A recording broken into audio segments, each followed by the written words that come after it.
Good afternoon, everybody. Welcome to the Head of the River Race 2023. My name is Tom Morgan from JRN. Delighted to be here to guide you through proceedings over the next couple of hours as we see hundreds of crews take to the water to compete on the official championship course from Chiswick Bridge to the University Stone by Putney Pier. We'll have shots right the way along the course today, capturing as many strokes as we can, as many crews as we can, and as many stories as we can. And you can see here as we zoom out from the new extension on Craven Cottage, the home of Fulham Football Club, the throngs of spectators and people who are waiting for the crews to come down. About 6 minutes to go until go time, according to our official start time. Sometimes these races do tend to run a little bit late as crews marshal and prepare, but hopefully we'll be ready and away for a prompt 1 p.m. start time. Very much looking forward to the next few hours of coverage, and we'll be with you to guide you through every single stroke. Delighted to be joined as well by Ed Evans. Always good to have two voices on the mic. Ed, what are you most looking forward to seeing today? Good afternoon, Tom. Delighted to be here with you for Head of the River this year. I think what I'm most looking forward to is actually seeing the range of rowers that we have out on the water today. The first few crews that are going to come past our cameras this afternoon are going to be some of the best that not only this country but that the world has to offer. And as we move through the proceedings, we're going to see that whole range of people that have been rowing for maybe only 1 or 2 years. This could be their novice crew out on the water for the first time. Very, very exciting for them to be out on the water. Yeah, it should be a lot of fun. Let's have a look at the course. The river that the rowers have to navigate, you can see here from the point of view of a cox passing underneath the struts of Chiswick Bridge, 6.8 kilometres to go. Barnes Bridge, the first real marker in the ground, that's about 5.6k to go, and then a big long barren stretch of water. The bandstand on the left hand side denotes 5 kilometres, Chiswick Pier 4.5. Coming up at the start of the 8, 4 kilometres to go, and then the halfway point, the blue bay windows. Crews would know that they've already done 50% of the course at this point. Hammersmith Bridge curving round the big Surrey Bend, 2.6 kilometres to go. The milepost, about 1.6 kilometres, a mile to go. Fulham Football Ground looming out of the horizon, 1 kilometre to go on your left-hand side, and then the final sprint, the final charge in towards Putney embankment. The Black Boy, 600 metres left. The rate will go up here, the legs will be burning. London Rowing Club, one of our host clubs, on the Putney embankment with 250 metres left before we finish up at the University Stone, the finish line for the head of the river. And delighted to be joined by Archie Donald, who is our roving reporter on the ground. He's been stationed at Chiswick Bridge for the last couple of hours. Archie, good to have you on the team. Tell us about what the atmosphere, the feeling is like down at Chiswick Bridge just a few minutes before we get started. Yep. Thank you, Tom. The atmosphere is really building now. As I'm seeing, a lot of crews have finished their warm-up and they're starting to marshal. And for the majority of crews, they've still got a long wait before they can get loose on the course. So it's be up to the coxes to really keep those crews calm and keep them focused as they wait for their time to head down the course. And we were reminiscing earlier on the on the school's head yesterday, which was a sodden, soaked affair. Today looks a little bit brighter, although I can see some ominous storm clouds behind you, but it's bright, it's fairly dry, Archie. That's going to give crews a sense of optimism and a sense of, I suppose, relief as they prepare to race this 4.5 mile course.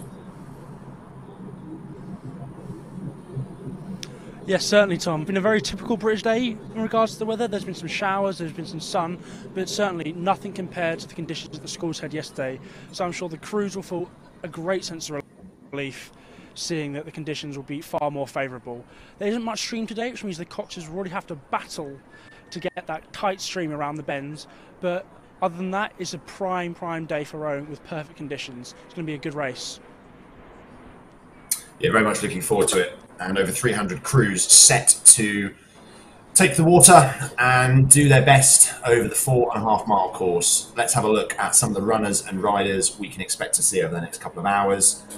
Oxford Brooks leading us out as crew number 1. They have the headship. They are the holding champions, followed closely by arch rivals Leander Club, and then a smorgasbord of the very best domestic talent, from club athletes to student and juniors. You can see here Thames, Molesey, the University of London, Imperial, Edinburgh, Newcastle, Cork Boat Club from Ireland. We've got some international contingency here today as well, from France, from Switzerland, from Germany. Great to see that the head of the river attracts international attention as well as the very best from the UK. But really excited to see the depth and breadth of the rowing scene here in the UK on offer across the 4.5 mile head of the river course.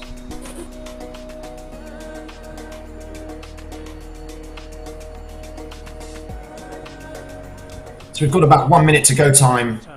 Hammersmith Bridge there, looking resplendent as it always does on this perfect spring day, actually. The weather has been pretty unpleasant in London for the last week, but it looks like the weather gods have smiled upon the head of the river organising committee.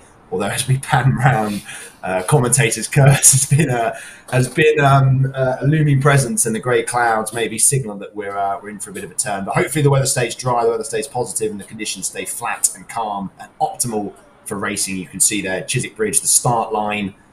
We're probably a few minutes from go time. No sign that any crews are winding up just yet. And we just zooming in here on Vesta Rowing Club. They are one of the crews that we're going to have coxing cams for today. Exciting stuff. You'll get a real life perspective on what's happening. You can see the cox's knees ready to just keeping warm, keeping our athletes focused and heads in the boat and preparing for the long march down the course, but excited to get some perspective on that later. Various crews with cocks and cams. And Ed, in your mind, how do you keep a crew, warm and fresh and ready to race when you're marshalling for a few minutes or even maybe an hour? Yeah, for the crews that are going to start towards the end of the draw this afternoon, it's a long wait up at Chiswick, and it really is the cox's job in the driving seat to keep that crew warm, keep them motivated, ready to race. The weather that we were talking about earlier, the rowers, once they get going, a little bit of rain doesn't bother them, but being sat there in the cold, in the wet, is really not the place they want to be. And as we saw down the course just a few minutes ago, the cox plays a really vital role in making crews successful. And like you said, that's both at the start, keeping them warm, motivated, ready to go, and then as soon as they get going, it's finding that fastest water, finding that line as we head down the river to try and get their crews those extra seconds that can make quite a huge difference in the overall standings at the end of the day. Yeah, particularly vital given that the course bends, the course turns, and it is a tidal course, which means that there is prevalent stream, which means that the water moves in different ways depending on where you are on the river. And as such, you need to find that optimal line to make sure you give yourself the best possible shot of getting the fastest time.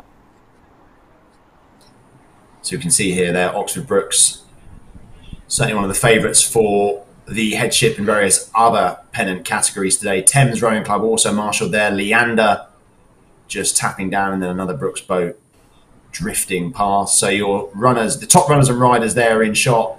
Doesn't look like there's too much start activity just yet. I think we've got another couple of minutes to go. And some spectators who are braving the spring sunshine to come and watch what should be a bit of a festival of rowing today. Really excited to see the quality on show. It's only 8s today, no quads, no 4s, no singles. Only 8 people rowing a blade each. And battling for various different honours. Some will be here, as Ed mentioned earlier, some will be here trying to win the event outright, and others, this might be their first time they've ever competed on the Tideway course, and that in itself is a valuable experience and something that I'm sure they'll be looking to build on. But coming back to this coxing point, Ed, I suppose the role of the cox is never more important than in a Tideway head. Yeah, I mean, in just over a week's time, we're going to have the boat race on this course. You're going to hear the commentary team there talk a lot about the role of the cox, about finding the line there, about battling between the two crews. But here, in some ways, it's more difficult. You're battling the clock, and the cox needs to have in their mind a really clear idea of exactly where that fastest water is. The chat on the rowing scene is that line moves a little bit from year to year. So that cox is going to have studied the course really well, and especially on that barren straight, keeping the crew motivated, finding that fastest water, and trying to move through the race as planned, and dealing with anything that comes up. The river's a little bit dirty today, there's a lot of rain yesterday, there's some debris in the water. It's dealing with that, avoiding those problems, and really sort of owning the race and being the rider of the horse as they move. Checking in with Archie at Chiswick. Archie, what's happening down there? Are we looking like we're going to be getting underway anytime soon? Yes, well, I think I can see Brookes and Leander have both spun, ready to start. Of course, there'll be a bit of competition, a bit of mind games about how close Leander will start behind Brookes. And more importantly, the rain has started to fall. It's not heavy, nothing compared to School's Head, yes, but this may be weighing on the minds now of the rowers. What the conditions are going to be like, how bad is the weather going to be. But yes, I think we can expect to start imminently. I've seen the crew spin, and this is where the tension really starts to build. Yeah, excited to see this Brookes A crew, a host of household names in domestic rowing. Stroked by Morgan Boulding, himself a senior international, and coxed by Harry Brightmore, world champion in the men's 8 last summer. So this should be an incredibly competitive crew, and I would say, looking at that roster, I mean, a fairly good bet for the headship today. I think it's very difficult for Leander to overcome that Brookes crew. Brookes have, for those that are in the know in the rowing world, just the most formidable program, perhaps the best this side of the pond. They just churn out fast, fit, capable crews time and time again. These crews have spent some time on the boat race course in recent weeks, battling with those crews, the fixture series. So the learnings of those coxes are going to come into play here. They're going to know the river well, and they're going to have a really strong engine on board. And yeah, I think it's going to be very difficult for someone to topple. So we're about to get underway. I think the umpire is rallying the troops, getting the crews ready to go. These are tension-filled moments for anybody who's been sat. There'll be slapping of the legs. There'll be some cheering. There'll be a little bit of bravado happening between the crews just to keep everyone motivated, keep everyone ready. But it's sort of the silence before the storm is the way I always refer to it. It's those moments of quiet solitude that you need to just get in the zone. You need to prepare yourself for what's ahead of you before you start to wind up, and your cocks will be talking to you all the time. They'll be explaining what they're seeing, because of course in rowing you're facing backwards in essence. You can't see what's happening behind you, and the cocks can. So they're your messenger, they're sort of your mouthpiece, and they're also your eyes and ears. They need to be letting you know what's happening. But you can see there Brooks just backing down a little bit, so we're not quite go time yet, so maybe a bit of time just to reflect on the Leander Club crew that will be chasing them.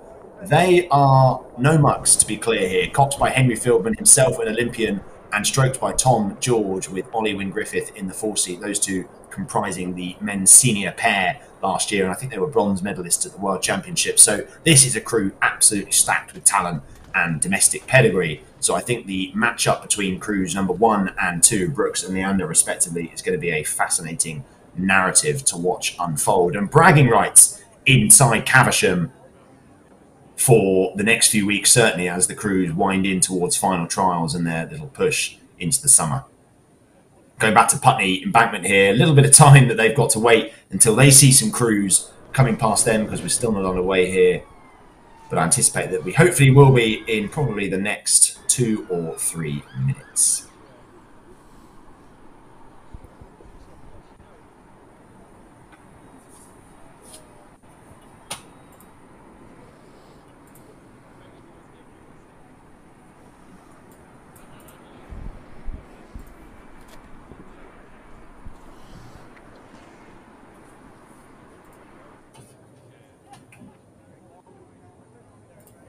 So I understand from race control that marshalling hasn't yet started, racing hasn't yet started, because they're just waiting to clear the course. So another few minutes, hopefully, and we will be underway in the head of the River Race 2023. I mean, it seems like an age ago now, Ed, but just reflecting on how far we've come, you can see here, Vesta just...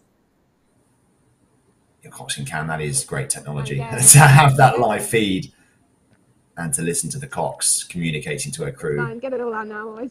Drop. I wish I had 69. I've had 420, like.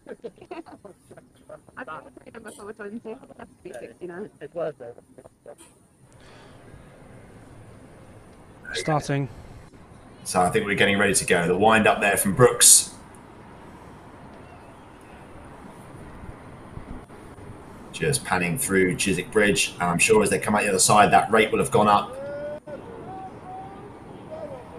And here they go, big, long, powerful strokes. Coxed by Harry Brightmore, up goes the rate. And we are underway in the head of the River Race 2023. Oxford Brooks first at the gate, onto the course, and you can hear the shouts of the spectators. Fantastic to get underway here.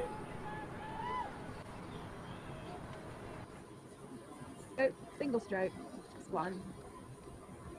And it's a strange comparison actually to see the Oxford Brooks crew leave, but also to come back and pan to pre-start, to before the start line, and see the crews amassed and ready and waiting. But there we can see crew number 3. I think that's another Oxford Brooks crew. So we've missed Leander, number 2, but Brooks coming through the start line as well. So much representation from Brooks these days, Ed. It's deeply impressive for those that sort of spend the summer now. So from here on out, really, through the summer regattas, through Henley, Brooks is going to be the name that's always at the top of your list of crews to be watching out for. And, you know, I think fair to say often challenged by Leander. But Tom, this is a long course, and we can see here the crew is hitting pretty high rates, but they're going to have to settle at some point. It's been the Cox's job to kind of guide that race plan to move through. Yeah, I think they're actually taking it fairly steady as they come out of that bridge. They're not racing up too quickly for too long. I think they'll settle onto race pace pretty quickly, like you say, Ed, because this is 4.5 miles. This is about as long as any athlete will compete here in the UK in a head race. It's a pretty long course, so most crews will want to make sure that they get onto race pace, they get into their sort of red line 80% as quickly as possible. See there, Thames Rowing Club, home favourites, and a crew that will probably know this course the best out of anybody because they boat just off of Putney embankment, which serendipitously we've just switched to. But Thames, another pretty strong bet for fastest Thames-based crew today and fastest club crew in the UK as well. Molesey Boat Club coming through now, who actually beat Thames in the Thames Challenge Cup final last year at Henley Royal Regatta, so a bitter rivalry between those two stalwarts of the domestic club rowing scene. But winding up through the start, the black and white of Molesey Boat Club. That sort of two club rivalry is quite a theme in the rowing world. Brooks Leander, Molesey Thames, also Cambridge obviously in the boat races. All the crews out here, these ones that we've just seen go off and look to win their pennants. But other crews down that running order are going to have their own goals. They're going to look to beat a specific crew. They're going to look to rank in a certain place. So it's not all about who's coming. It's about where people are ranking in total. Switching now to another Cox cam. This is Cardiff University, who look like they're marshalled probably just before Chiswick Bridge.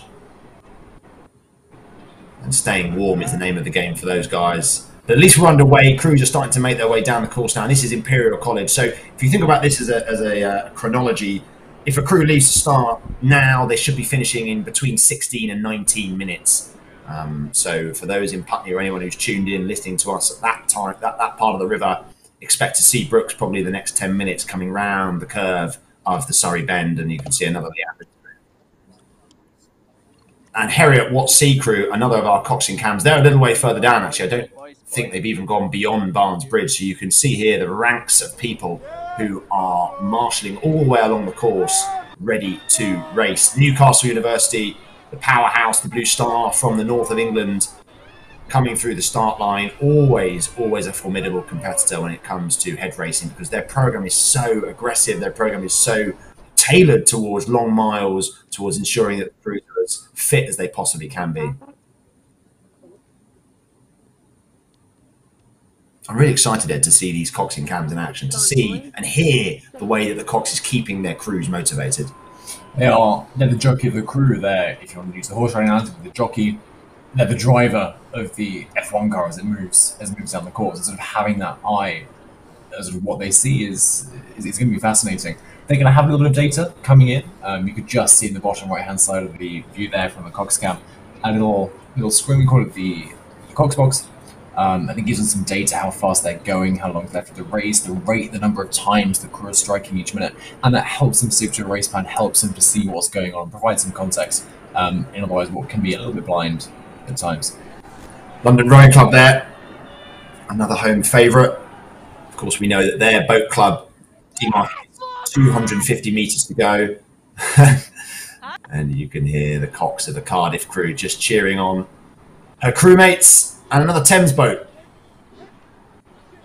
making their way through the start, and there'll be a lot of Thames, a lot of Leander, a lot of Molesey in these opening exchanges, because so often these crews are fast. They train in highly competitive squads. And there's another Thames boat. Thames. Interesting dynamic between two crews that will know each other really, really well. Bragging rights, like I say, Ed, all about making sure that you get one up on your crewmates and you get the best possible seat for the summer racing. Yeah, when they turn up to the boathouse next weekend to do their outing, you're going to want to be the crew that's come out on top. If you're in this CD matchup that perhaps those crews are that match this race, then you're going to be the crew that comes out on top. And Tom, as you sort of rightly said, this is kind of the start of sort of working out where those rankings lie before we move through the summer season. We've got sort of the trifecta of Met Marlow and Wallingford regattas at East Donny Lake before we move into Henley Wimbledon and ultimately Henley Royal Regatta later in the year. And these crews after the race, they're going to go away, they're going to study the times, they're going to hear the rumours, they're going to try and piece all that together and work out where they sit in that order and sort of what they can do to perfect their craft before we move to side-by-side 2-kilometre racing. So on screen there was Durham. Before that was our first international representation, Cork Boat Club Ireland. Hopefully those boys didn't hit the town too hard last night in honour of St Patrick's Day and are feeling fresh and ready to take on the 4.5 mile course at the head of the river race. But it really is, it does read this roster as a sort of very best of UK and domestic rowing. And you can see here the University of London B crew, bow number 23, competing in the university category. Always, again, strong competitors under the stewardship of Smithy, Anthony Smith, formerly of Lady Nella Hollies and St Paul's. And now we've got another Irish crew, University College Dublin Boat Club. Great to see so much Irish, so many Irish crews, so much contingent from Ireland, and scanning back to just below Barnes Bridge, Heriot Watt. And it will be an interesting thing for these athletes who are marshalling like this, because they're going to be watching crews come past them. They're literally watching what's to come. It's sort of a strange position to be in. It's quite, I think, unusual, definitely in rowing, but in sport as well. You sort of, if we had sort of a live map of where everyone was on the course, with this little snaking pattern of crews slowly making their way up to the start, being careful to be blown back by the tide that's running with the crews. So as these crews are racing down the course, they're rowing with the tide, they're being pushed with the tide. But as you marshal up on the other side, you're having to battle that and make sure you're not getting pushed back into the crew behind you. We often hear some shouts from sort of fellow crews that know each other at the club, and also the athlete that knows someone else from perhaps a club elsewhere in the UK during the morning, because it's a long way down the course. Yeah, London Rowing Club B were in shot just there, and you can see the rain has started here in London. It wouldn't be a UK spring day if it didn't rain a little bit. So let's just get it out of the way with nice and early and hope that the sunshine bears itself again shortly. And on shot now, it looks like that is Marlow Rowing Club. Bow number 29 competing in the open category. Club on the rise, definitely on the rise. Put in some promising performances in the Y-Fold and the Britannia Challenge Cups at Henley. And now I think we're looking at Edinburgh University Boat Club B, bow number 30. And I think, Ed, we expect to see our first junior contingent shortly. But now we're seeing the front of the race, and we're seeing that contest between Brooks and Leander. And those probably the 19, or how many is that? The sort of 18 athletes we're seeing in shot there are probably the very best rowers in the country. Yep, for sure. And I'm going to start speculating a little bit here, Tom, but by my eye, I think Leander starts to close on Brooks, but that could be a little bit well, we didn't see camera angle, but I'm going to put it out there. We didn't see when Leander left how much of a gap they left between themselves and Brooks. They may have just tried to turn the screw on Brooks early doors, but you're right. The crews do look like they're pretty close together. But I mean, it's exceptional rowing, isn't it, from both of those boats? We expect this from units as well drilled as Oxford Brooks and Leander, and it's credit to Oxford Brooks that a decade ago they were a formidable university club, but now they are out and out one of the best boat clubs in the world, and arguably one of the only clubs capable of taking on the might of the US collegiate system. But we can see there the rain falling, creating sort of a strange pattern on the water, and that sheeted rain won't actually make it any easier for the rowers. It's going to be slightly tricky conditions now for those guys, but Brooks curving round, and it looks like there's a fair old gap between the two. And I almost think, Ed, if Leander haven't left much of a gap between themselves and Brooks, if I were Brooks, I would like that. For sure. You're always wanting to be in rowing. We were saying earlier, you're looking backwards, you can't see what's ahead of you, but what you can see is what's behind you. And you'll be pressed by your greatest rival. That's all the more motivation to really, say, turn the screw and try and open up that gap. Yeah, 100%. That's crew number 36, I believe, Lee Rowing Club, competing in the open category, followed by Newcastle Boat Club B, number 37. You can see there, bow number 2, Leander. Stroked by Tom George, coxed by Olympian Henry Fieldman, making their way under what I think is Hammersmith Bridge. So that means they've probably got 2.5 kilometres to go. So they're well over halfway at this point. And then you can see Hammersmith Bridge looming into view. It's a shame you're not allowed to stand on Hammersmith Bridge anymore. You have to just transit over either side. You can't stand on it and watch the racing. It used to be one of the spots to watch rowing. And there we go, Radley College still in London after their exploits on the Thames at the schools head yesterday. They were third place or second place in Championship 8 yesterday in the schools head, which is an excellent result for those guys, considering they're not a tideway-based school. And Radley, I think, being followed up by Galway Boat Club from Ireland. And there we go, another Oxford Brooks crew. I think that's bow number 5, judging by what I can see here. And we say it's the third Oxford Brooks crew, but that's probably still the 5th fastest crew in the country. You know, that's the level of depth that those guys have now. Yeah, I think Brooks, they hit it right on all angles. Not only are they a huge club, that's a huge club that's dense with talent, not only some homegrown talent, but like you said, it's garnered a reputation as one of the foremost clubs, certainly in Europe and sort of the world as well. And athletes, they choose to go to Brooks because they know they're going to get the best possible rowing experience they can. And it's testament to their strength and depth that they've got 8 crews all inside the top 50 starting places. But Heriot Watt here, it's looking a bit colder, isn't it, Ed? You can see actually the rain falling And I think you can see there on the stroke guy's face, he is zoned in. He's just trying to get a sense of what's to come. I think he's trying to sort of acclimatise himself to the weather and just make sure that he stays focused and ready and sort of prepared to take on his task. But hard to see the crew number here, but I have a sneaky feeling that might be Münchner Ruder Club from Germany.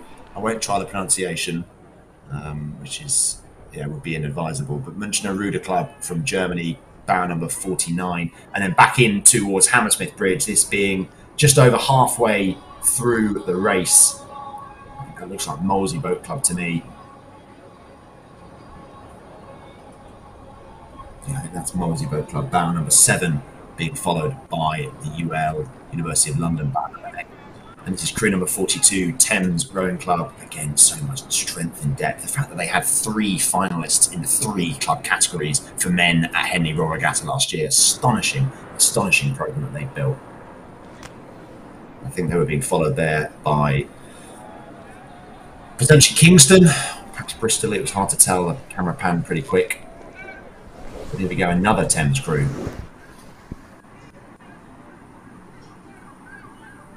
Bow number 44, Thames G, I think. I mean, to be saying the letter G at this stage in the race is testament to the work the London Rowing Club do, Thames Rowing Club do. Sorry, you see them go out sort of on the morning in the tideway, and they sort of take over the whole river with a huge sort of armada of 8s moving through, and that competitive environment where they're constantly pushing each other, like we were saying at the head of the race earlier between Brooks and Leander, is what's going to motivate them to try and do the very best they can. So I imagine in a few moments we'll probably be starting to see some Putney shots. But Ed, talk me through the mentality when you reach Hammersmith Bridge. What if you're in the coxswain seat, or let's say you maybe even in one of the rowing seats? How would you be thinking about the race from Hammersmith onwards? Hammersmith is sort of the last marker of a sort of very barren middle stretch. So once you leave the start line, things are pretty closed after the Barnes Bridge.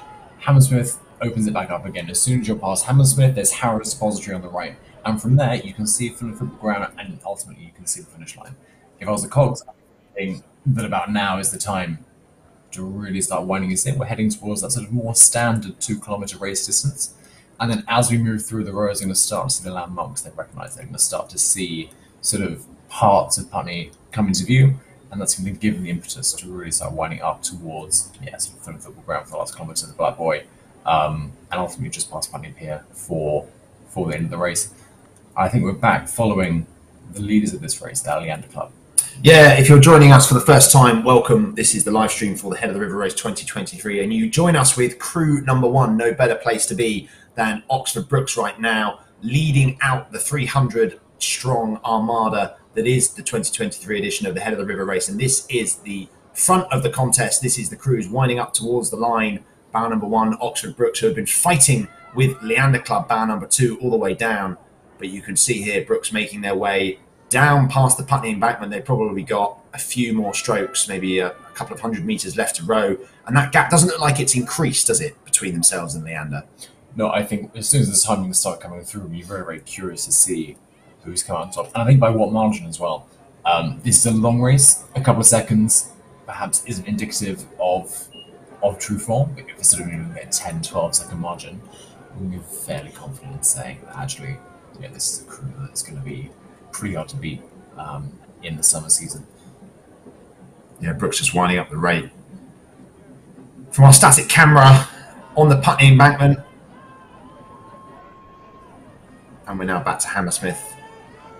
And then this is probably also, Ed, where crews will start to gain on each other, because typically the committee who organise the race will try and organise the crews in such a way that there isn't too much opportunity to overtake. But Hammersmith is probably where the faster crews will start to gain on the people in front of them if they are sort of a bit quicker. You see there Brookes winding up the rate, probably 10 or 20 strokes left in their race today before they will settle, and Leander doing the same. So crews number 1 and 2 pretty much safe and secure over the line now. And there we go, we can see Brookes winding down. So that's it, first completion of the course for the Head of the River. Brookes number 1 finished, and Leander I think will probably be finished as well. And you can see we're panning round the bend, St Paul's boatyard there in the background. And as this camera spans left, we will be able to see Hammersmith Bridge. And it doesn't look like there's too much overtaking, doesn't look like there's too much going on in terms of congestion on the river, which is probably best for all the crews who are rowing. Yeah, I think sort of going back to what you were saying a second ago, Tom, it's a huge shame that you can't stand on Hammersmith Bridge at the moment under some repair work to try and strengthen it back up to what it was. But like you say, it's at this point actually that crews are nearing in their mind kind of their home straight, and the crews are starting to overtake. There's often a lot of action around there, and you can see the spectators on the bank. That'll give us some motivation to keep going through that last little push of the race. Well, the Vesta boys are stripped and ready to go. And you can hear the Cox laying down the gauntlet to her crew. We'll definitely be checking back in with those boys very shortly to see how they make their progression known to everybody on the courses, of course, being a Vesta home turf. And I'm sure they'll be keen to impress that. But we can see a bit of overtaking potentially happening here between the crews on the left and right-hand side of that shot. We'll come back to that shortly. But Thames, bow number 6, the fastest Thames rowing club crew nominally on the starting roster, just winding up. I'm sure they'll be having hearty support from the bank, given that they'll be rowing past their own boat club in short order. And there we go. Bit of overtaking, Ed. What are you seeing here? I think what I'm seeing is probably what the rowers themselves are feeling, which is actually, as soon as you've got a crew next to you, there's a little bit of pressure. We're not in regatta season, we're not used to having crews side by side. But I think as Marlow creeps past what I think is an Imperial crew in the yellow, the Impaka, and Marlow and the Filippi, that Imperial crew is going to start. There's going to be a temptation to panic. There's going to be a temptation to think, oh no, we're under attack. How can we respond? And for that Marlow crew, every seat they take back from Imperial, give them a lot of push to go forward. This is that Vesta crew that we were focused in on earlier. Let's have a listen to their Cox, how she's motivating her crew in these opening exchanges.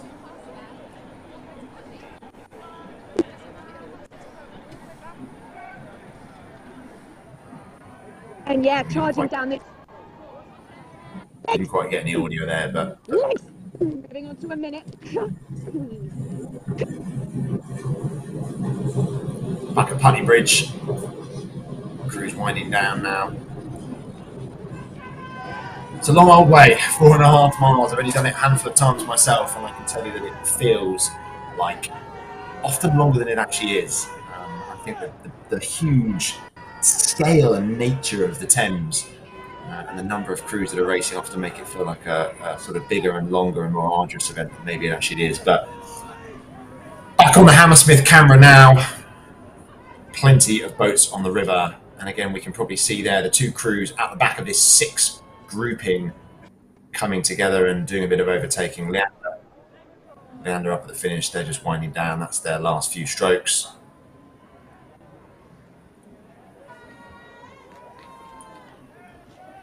A little bit ragged, it has to be said, for Leander crew. Maybe the waters are a bit unkind. The conditions might have turned a little bit down at Putney. Here we go, a bit more overtaking. And you're right, Ed, the crucial thing for both crews, both the overtaking and I suppose the crew that's being overtaken, is don't panic. Just stay in your boat, stay in your zone. This is just one crew, one interaction, one dynamic. Yeah, absolutely, for sure. I mean, it sounds perhaps like a harsh reality, but these crews are starting sort of a good 20 seconds apart. And actually, if you're being overtaken, the chance of holding off that crew actually is really quite slim. What the Cox, both Cox teams doing in that situation, is trying to make sure that it's sort of a safe, clean overtake. These boats, all 8 have Coxes on board. It is their primary concern to make sure the boat is steered in the right direction, avoid those confrontations that you might see, say, in the boat race in a few weeks' time. In the previous heads, in Four's Head, in Pear's Head, you sometimes see a little bit of clashing as crews come together. They're all aiming, I think we're going to show up Hammersmith Bridge in a second, they're all aiming for that second lamppost from the right. That's where the fastest water is through that section, of course. They're all aiming for that. And if you've got 2 crews passing through at the same time, you can end up with a little bit of jostling. But in these boats, there really isn't any excuse for anyone getting hit by a blade, which ultimately slows down both crews. So we can see Radley there. So it's interesting your point around the second lamppost on Hammersmith Bridge, Ed. Then if 2 crews are aiming for that and there's an overtake going on, does one crew have to give way? How does that work? So there are some rules that govern how crews should respond when they're being overtaken. And that is that essentially the crew that is overtaking, the faster of the two crews, has the right to the racing line. So if you're in the sort of advantageous position of being the faster crew, you're expecting the other crew to move out of the racing line. Everyone knows that second lamppost is crucial, and if you're being overtaken at that point, you need to move yourself sort of either left or right, depending on where the overtaking should be on your left-hand side, and give way to that marker. But often Cox are a little bit hesitant to give away the fast water.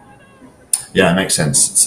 It's a competitive sport. I mean, Cox is epitomised that better than anybody else. But back at Hammersmith now,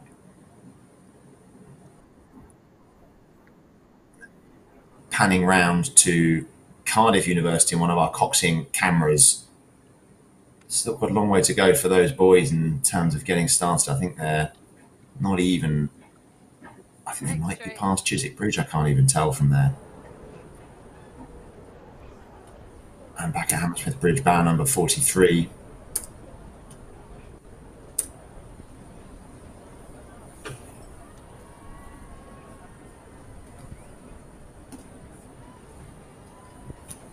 Yeah, Westminster School again. Another junior crew testing their mettle against senior athletes and potentially, like you say, had the chance for a bit of overtaking to happen here. Definitely true. I think you saw a little bit of a fumble there from the 6-mile Westminster crew, narrowly avoiding what we say catching a crab, which we all sort of gets taken from you, often pulled parallel to the boat by the water. Can be quite difficult to recover from. I think Westminster did a great job there. The crew just coming up behind them there, looking to, I think, overtake University of Bristol coming through. And so as we come through Hammersmith here, we're going to see those crews jostle that line, that second lamppost, that fastest water. I think they're narrowly going to avoid it and both make it through, but then Westminster is going to be asked by the rules to move aside and let them through. Yeah, for those that aren't familiar with the UK calendar, this probably is the last long head race that most of these crews will do, and then we'll go into sort of a holding period over the next 6 weeks, whereby crews will go on training camps, often abroad to Spain or Portugal or France, and put in some miles, try and condition themselves in preparation for the 2,000-metre racing season, which is no longer time trials, it's multi-lane racing, and it's typically at places like Dorney Lake, Henley, Nottingham, and that's where crews will line up 6 abreast, 8 abreast to race against each other over the shorter distance, but in a more competitive format. So September to March is our head racing season, and that usually is finished off by the boat race, the university boat race, which is happening next weekend. And then, as I say, crews will go into a holding pattern before we re-emerge at the end of April, beginning of May for the summer season on the run-up to Henley Royal. But every stroke that these crews take is an important marker laid down, Ed, in the winter preparation and bragging rights into the summer, right? You come in, if you won the event here, if you won your category, if you bested your opposition here, you come into the summer with sort of a dual mentality of, okay, well, we were faster then, and that gives us a bit of a mental advantage, but also it means that the crews that we were racing against are going to train twice as hard. Absolutely. We work in rowing journalism, but I think the only people that know the rowing scene better than us are the athletes in those boats. When these crews line up on the start line of, say, Marlow Regatta, they're going to know exactly who they're sat next to. They're going to know where they placed today ahead of the river. They're going to know where they placed at Fours Head, at Pears Head, at Scullers Head, at Quinton Head, at all of the events that make up the major sort of senior calendar here in the UK. And having that knowledge of having beaten that crew or being close to that crew, or knowing that actually, in these conditions they're not quite as fast, how can we use this to our advantage? It becomes a game of tactics and a game of mentality as to who can come through on top. Yeah, plenty of boats to look at. Looks to me like bow number 55, which is the second sheet of our draw, and is the City of Oxford A crew being hounded by bow number 56, Oxford Brookes University G, which is astonishing in and of itself. Just the depth that programme has is amazing. But yeah, and I think this is going to be. I think we probably predicted this correctly for once. This tends to be, or is it looking like it's increasingly becoming the sort of crunch point where crews are converging on each other, where we've left, as you say, 10, 20, 30 seconds of gap at the start, but you can just see there the overlap between the City of Oxford stern and the Oxford Brookes bow, and it looks like Brookes are going in for the kill here. Yeah, for sure. Brookes are like hunting down that City of Oxford crew. Again, both aiming for exactly the same patch of water. The Thames is a huge river, but actually that stream of fastest water is only big enough for one boat. Back to the start, and we will be panning, we'll be crisscrossing between various cameras to make sure we capture as much of the rowing and as many different crews as possible.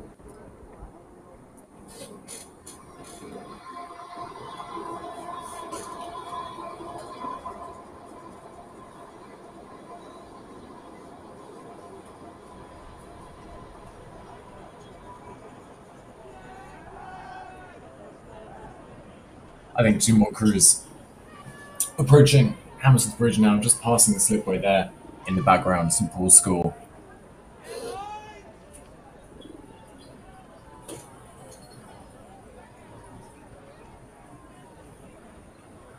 I think we might have 2 crews from Ireland actually here, Ed, battling it out and converging. I have to say they're pretty close to each other at this point. They've travelled a long way to end up in exactly the same place on this course. Yeah, I think it's crew number 59 and potentially crew number 60, so Cork Boat Club of Ireland and then University College Dublin Boat Club. So to the extent that they know each other well, I mean, we're always sort of fall into the trap of being like, these guys all know each other really well. Ireland's a big place, so the chances of them knowing each other really well are fairly slim. But I suppose for University College Dublin Boat Club Ireland, they're on the right-hand side of the shot, and the faster the 2 crews as we look at them, and it's going to be a really good feeling overtaking your sort of compatriots. It gives you that sort of sense of achievement partway through what's a long race. This is the kind of racing they're getting up against in a couple of months' time when we're back in sort of 6-8 lane racing. They go next to each other, and this is a valuable experience. Knowing how to deal with the crew coming up on you, pushing away from you, and obviously if you're winning that exchange, you're going to be in a really strong place. Yeah, it's grueling, and there you go. Bow number 66, Collingwood College Boat Club, flanked by crew number 67, the Tideway Scullers School A. Tideway Scullers, who boat from Chiswick, so our start line today. A venerable institution, one of the premier rowing clubs in the UK, always competitive at heads and regattas every single year. Fantastic system from junior up to senior, and it looks like they are making hay here and starting to hunt down the crew from Collingwood College Boat Club.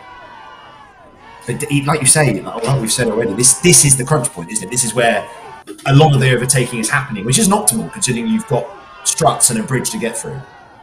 It all seems to converge on Hammersmith Bridge. I'm sure someone out there can do the maths and tell me exactly why it tends to be Hammersmith. You tell me you can't do the maths here and now? Right now, I haven't got my calculator with me. But maybe we'll see it on one of the coxswain cams later. Often these coxswains have a little sheet of paper with them. They've got a really detailed race plan, and actually throwing in an overtake, throwing in another crew coming up on you can throw that plan a little bit. It's about responding to whether you're winning or losing that exchange. It's about responding to it in the right way, using it to your advantage, and trying to get the best of that situation. Westminster School, their crew number 43, fresh from their exploits at the school's head of the river yesterday, where they were inside the top 10 fastest crews on the roster. I don't think they'll be matching that achievement today, but worth noting that they are racing people sometimes twice their age. Being closely flanked by the crew from what looks like potentially Thames or Tyne Amateur, but a little bit hard to say. Actually, that might be Tyne Amateur there in the white boat. And Tom, I think there were, even if the numbers a little bit fuzzy from out here, one thing we can see is sort of a spattering of yellow boats and a spattering of white boats.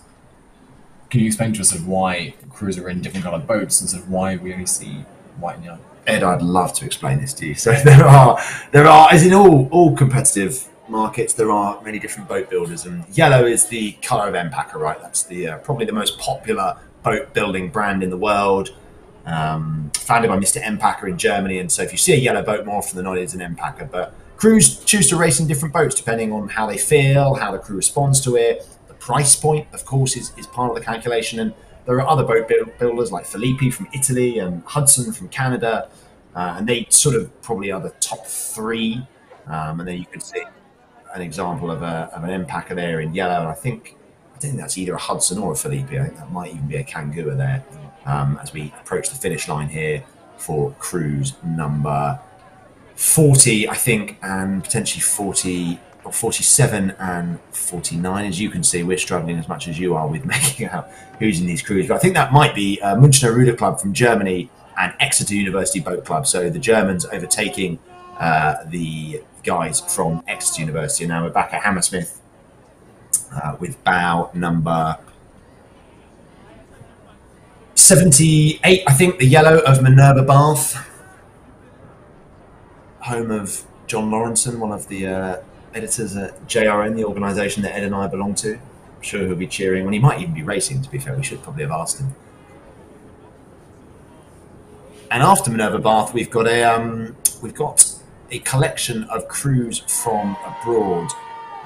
One from Club Remo Goldagavar, Hellas Titania Berlin, Ruder Verein, and then Ruder Club Schaffhausen, Switzerland. And to anyone who is listening in from Switzerland, Germany, Italy, please forgive my botched pronunciation. But back at the finish, Thames winding up for the line in close company with Oxford Brookes. Sort of a pattern of today has been Thames, Brookes. You can see there a bit of clashing going on between crews from Bristol and a crew from London, Ed. That is not going to help either of those boats, is it? No, this is it. I think if you're tuning in 7 days' time for the boat race, you're going to see a lot of clashing. And in that situation, actually, there is something perhaps to be gained by coming that close together. But in this situation where actually your arch rival is the clock, clashing blades, getting tied up in knots there is not going to be good at all. I think it's fair to say there isn't really any excuse for it to happen. Both these cogs are searching for the fastest possible line. But in doing so, they're trading off having sort of space around their crew to really relax. And for the rowers in that situation, it can be really, really distracting. I don't think we can quite see it there, but often rowers will be either asked to or sort of by default they'll look around to see what's going on with the clash. They'll lose their focus, they'll lose the timing. That's going to lose them crucial seconds when it comes to the final results. Yeah, I'm sure there's a frank exchange of words between the Bristol cocks and the cocks from London, because it was Bristol who were overtaking London, and I think it was London who probably weren't moving out of their water, or the water that they deemed to be theirs, quick enough. So clashing's not going to help anybody. And back at the finish now, we can see crews winding up for the line. Bishopsgate Park flanked in the background. A little bit hard to tell, and we do apologise, a little bit hard to tell exactly who all of these crews are.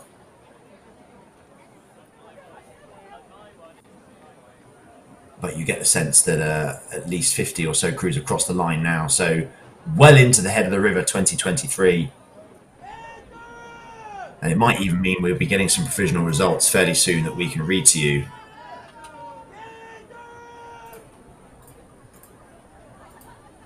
Crew number 88 there.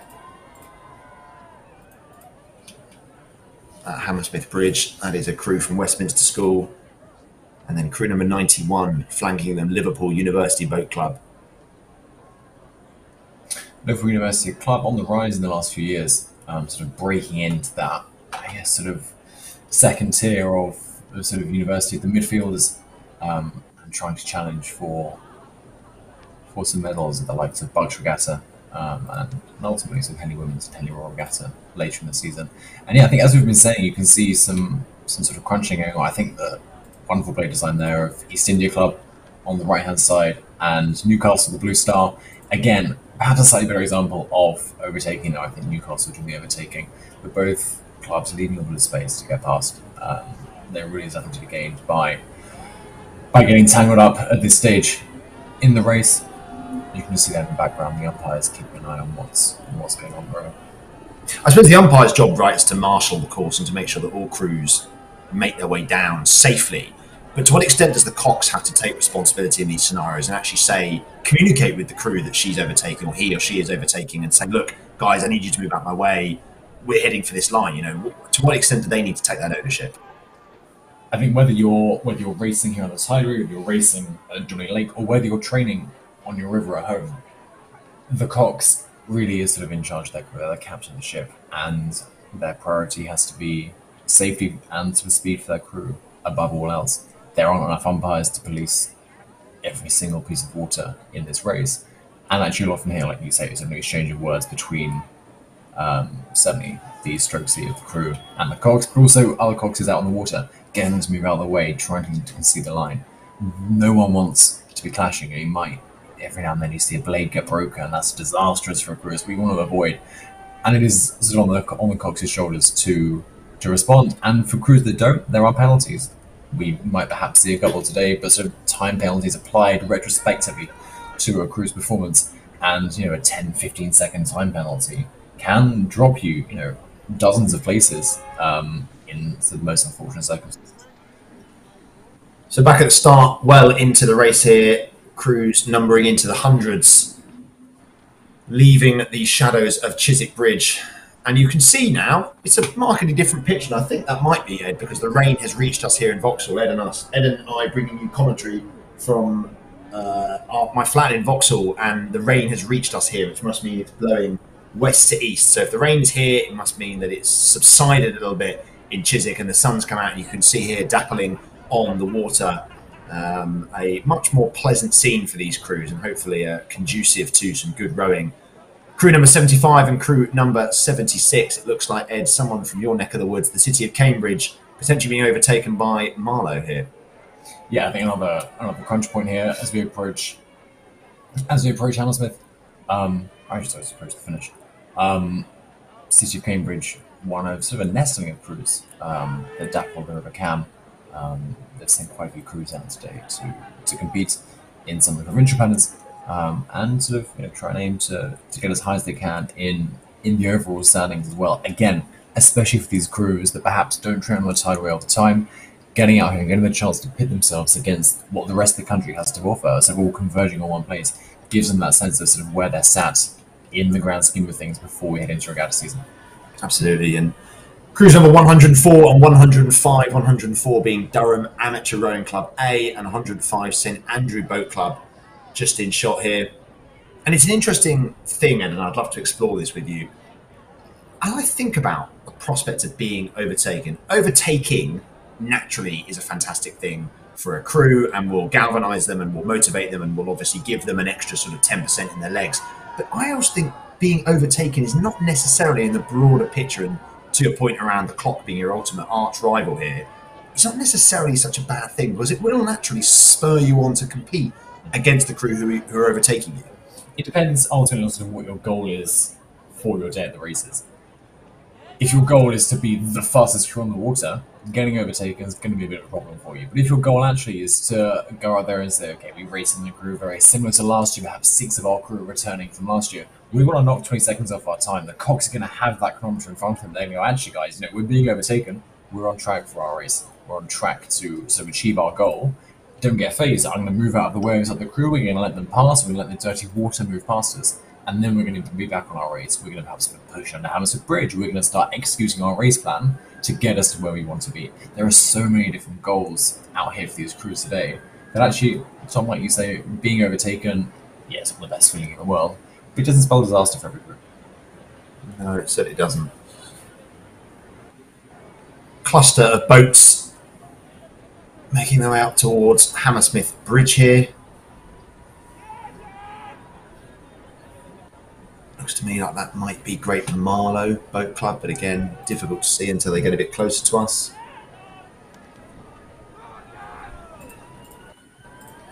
And again, Tom, someone looking at home that perhaps isn't quite so familiar with the tideway, they're going to say, look, these crews, they're coming right around. Why aren't they cutting close to the bank on this side? And they're taking this corner very, very wide.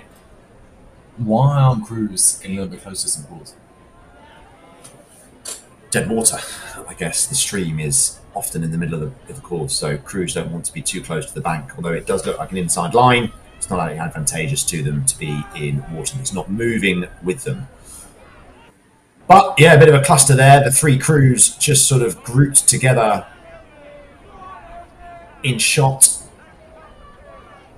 And that must be stressful for a Cox, because that person's got to look left, right, forwards, backwards, because right now the person who's coxing that crew in the middle, they've got to think about a lot of things. They've got to think about racing line, they've got to think about the crew they're overtaking, potentially the crew they're overtaking them. It's a stressful situation.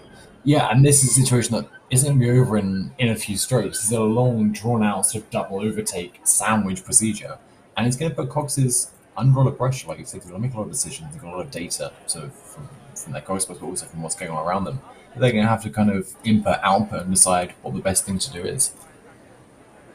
Well, this is our Finnish camera. You can see here Fulham Football Club, and just peeking out behind the corner, Hammersmith Bridge. And I think this is Liverpool University Boat Club on the far right-hand side. And in close company, Newcastle, followed then by Westminster School Boat Club. So bow numbers 91, 92 and 88. We're now back at Hammersmith for, I think, what looks like bow number 120 potentially, and the colours would bear that out. But let's see as it comes closer whether that's true. I think this might be Vesta Boat Club. Certainly looks like Vesta kit, looks like Vesta blades. Because if it looks like Vesta and it sounds like Vesta, It's probably going to be Vesta. chances are it's probably Vesta. That's an easy one to identify. Tideway scullers coming up towards the line now. In close quarters with another crew.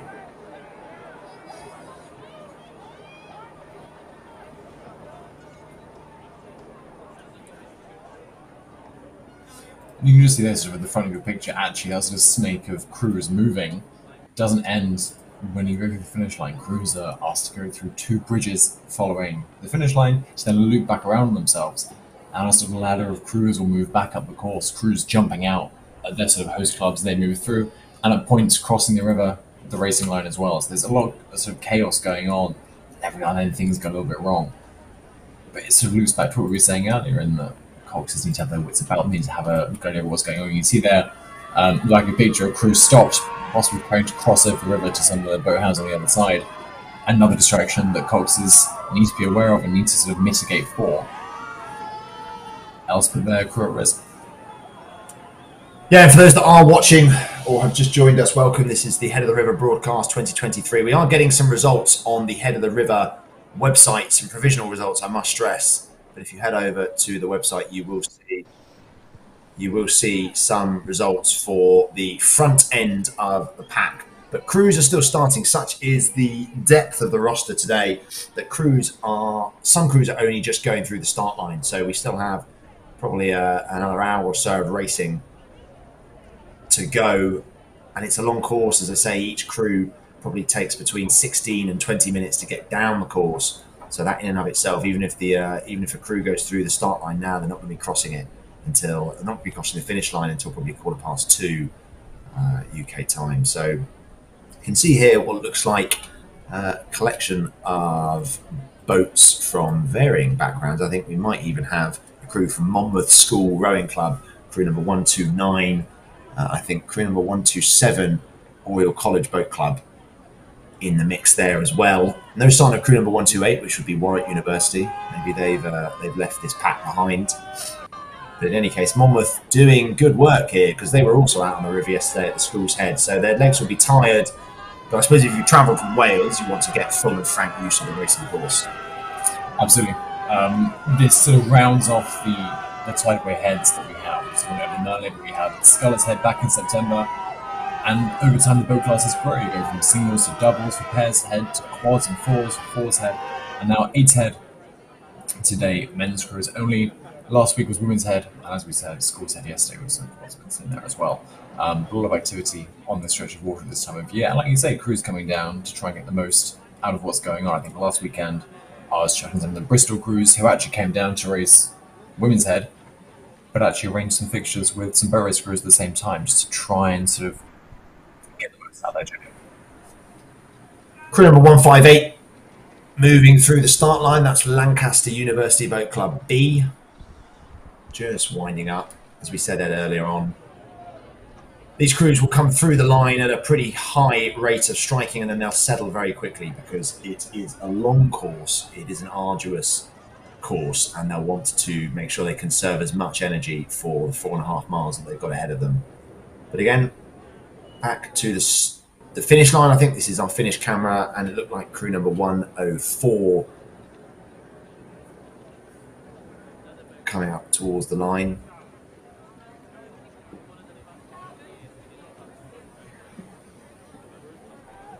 And I think, John, as you quite rightly said earlier, cruising like under the start at a very high rate of striking, and give themselves that momentum to get going. And then it comes down to those varying tactics that each crew will have. There'll be a lot of discussion back in the boathouse. Okay, so do you want to do a 40-second start sequence? Do you want to do a minute of a start sequence? And then how do you want to take the rate down? There's all these different things that crews, coxes, and coaches can try and manipulate to try and get the most out of their athletes. It comes down to the psychology as well. If you're doing exactly the same thing for 10 minutes, it's going to be pretty hard to keep pushing. So what can a cox do? Can they throw some pushes in? Can they give you some motivational calls? Next to you, great, you can push off them, you can try to hold them off. It's all about sort of that strategy and planning and trying to bring things together to try and give you the best race you can.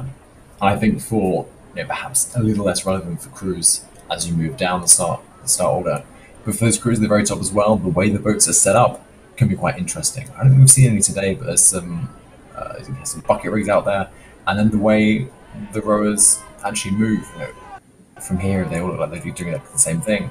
But each coach will have their own idea of how they want their crews to work, how they want to move, that sort of technical model that they're working towards. Each with different ideas. Actually, not only is this a battle between crews and clubs, it's also a battle between strategy, ideology, modelling, which you can sort of take a respective view at and see what's working in 2023. Ed, you make it sound so philosophical. I'm impressed. That on screen just a moment ago were crews number 137 and 138, Leeds Rowing Club and Henley Rowing Club, and now coming up towards the line.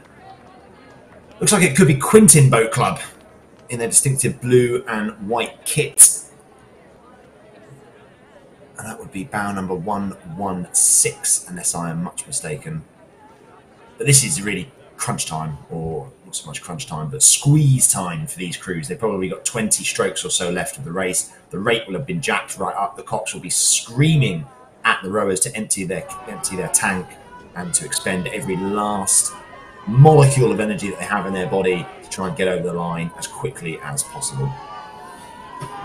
And of course, that sort of wall of noise you can hear in the background of the stream in the minute, I think from around Hammersmith Bridge. But actually that noise is going to continue down the embankment sort of from Hammersmith and then sort of only grow and crescendo as you head towards Putney. And even though parts of this race can feel very isolated, very lonely, once you're reaching the embankment, once you're reaching Putney, actually that sort of intensity of the race really does start to dial. And crews still starting. We have several hundred crews actually left to race. As I say, we've got over 300 boats who are nominally competing today. And on screen you can see crew 117, Cambridge 99 Rowing Club B. Ed, lads from your hometown, looking like they're coming up towards the line. I think they might have been overtaken by a couple of people around them, but a sterling effort from those boys. Absolutely great to see some more Cambridge crews out on the water today. And I think sort of worth mentioning that actually this can be, if you haven't got the resources, quite a difficult race to prepare for. This is a 7-kilometre race. Most of the time we're looking to race over 2-kilometre distances. Trying to do a full 7K race course on the River Cam is basically impossible. The distance between the two locks that these guys will normally train on is about 5 kilometers. It's very, very difficult. You have to go elsewhere to practice for this. So a new challenge for the crews in how they can prepare. Often crews will come down here perhaps on a quieter weekend to give the course a crack. But it's all about that preparation and sort of utilising the resources that you have to give yourself the best race possible. Yeah, I suppose it relates to a broader contention as we look at crew number 146 here, York City Rowing Club B.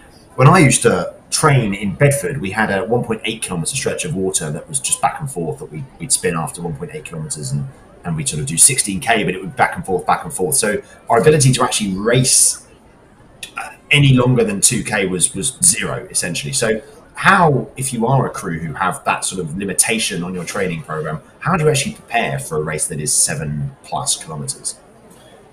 So I think it comes down to sort of what other resources you have. The easy option is to go, right, well, one weekend we're gonna head to London and we're gonna give the race course itself a crack. We're gonna do the full 7k. But actually, for a lot of crews, that isn't always possible, both financially and sort of logistically. So working guys perhaps might not have weekends that align in order to travel down all the time. But I think just as we sort of head back to our finish cameras, we can see actually there's quite a lot of action going on, even as we head towards the finish line of crews sort of piling in together, just trying to make out. I think that's Twickenham Rowing Club there in the foreground. I will just check. City of Oxford, I don't think. In the background behind them, sorry, Warwick University chasing down Twickenham. But even at this point, with less than perhaps 30 seconds to go, there's still some overtaking action going on. There's almost a lot of overlap there between the bow of the Warwick boat and the stern of the Twickenham boat, putting that crown pressure. Yeah, if you're Twickenham, all you're thinking about is just keeping that Warwick bow off of your stern, pushing it away from you, just trying to maintain your form, trying to maintain the power output, and trying to ensure that Warwick don't get any closer, because it's not a pleasant feeling being overtaken, especially over a longer course like this. And I think for Twickenham, they've got all the motivation they need in the closing 20 strokes to bring that rate up, apply the power, and try and just wring every last morsel of energy out of their collective 8 sets of legs. And there we go, the long paddle there at the bottom of the shot for a lot of crews who may have boated from Chiswick or Hammersmith, who now have to paddle all the way back up the course. But I suppose for them it's a nice thing. They can watch other crews make their way down. They can feel good about the fact they've completed the course and that they've done their best, and they can cheer on any crewmates that they might have who are competing in what is, as you say, quite a long, lonely stretch around the big Surrey Bend by Hammersmith Bridge. Absolutely. So taking that wide line to try and find the fastest water. And it's at this point that crews have to reflect internally and find their own motivation, their mentality to carry on. Tom, I think we were saying earlier on about sort of the way that different programs work. For these guys that are rowing today, what's their day-to-day looking like? What's sort of a typical rowing program looking like?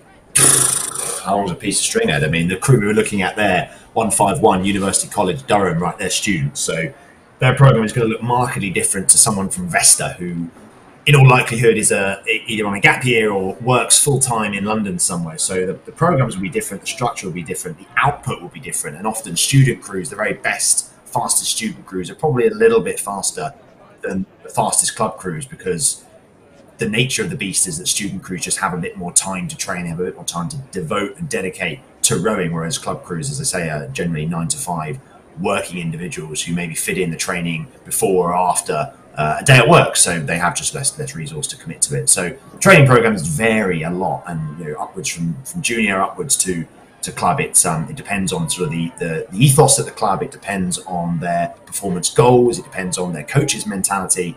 And as we see here coming down towards the finish, again, a bit of overlap between these two crews as they come up towards the line. Plenty of motivation for both to put in a good performance. I think, Ed, that might be crew number 153 and crew number 154, which would be Hatfield College Boat Club A and then Lady Margaret Boat Club A, just coming up towards Hammersmith Bridge. Lady Margaret Boat Club, the boat club of St John's College, Cambridge. Their race obviously back home is bumps on the River Cow, like we were saying earlier, a much smaller river. You can only do bumping races along a little bit, perhaps, obviously fish out of water, a little bit of a different stretch of water for them here on the championship course. And then I think just as we pan back to the start, we can see Cardiff coming through there. Again, like we said, they're going to start a little bit higher in terms of their rate of striking than they'll settle onto for the rest of their race. That strategy, being led by the cogs, all aiming to give them the fastest time they possibly can. Yeah, a bit of discrepancy in the timing there from Cardiff. I think the rest of the crew aren't quite religiously devoting themselves to the same rhythm as the stroke. But on shot here, crew number 144, Scottish Argonauts. I have to say, a boat club that I'm not overly familiar with. But again, wonderful to see so much representation here at the head of the river. And again, a bit of convergence between all of these boats as they come past Bishopsgate Park, the Putney embankment, the throng of people who I'm sure will be cheering them on, because from what you're seeing there, the two crews in shot and the bank is probably as close as it gets on this course. That's when the tide is out. That's probably, we were there yesterday, weren't we? And it's probably 100 metres, maybe less, between a boat and the assembled supporters on the bank. So you can hear the cheers and the cries of people trying to galvanise you. So it's a nice place to finish the race, and it's a nice sort of welcoming warmth to be able to row into as you approach the finish line. Crew number 157 there in shot, that's St John's College Durham A, competing for the University Trophy. Plenty of shouts for them as they come past what looks like Hammersmith Bridge. Must be confusing if your name's John. It's good there's no Tom Morgan Boat Club. Yeah, that would be awful. That would be awful. Never say never, though, Ed. Never say never. Back to the start.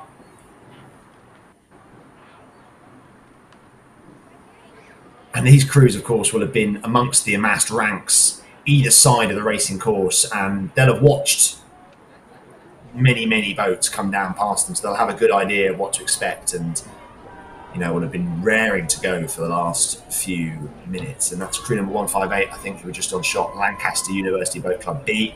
Big old gap between them and the next crew. I wonder if that was deliberate or whether this Lancaster are absolutely putting down the power today.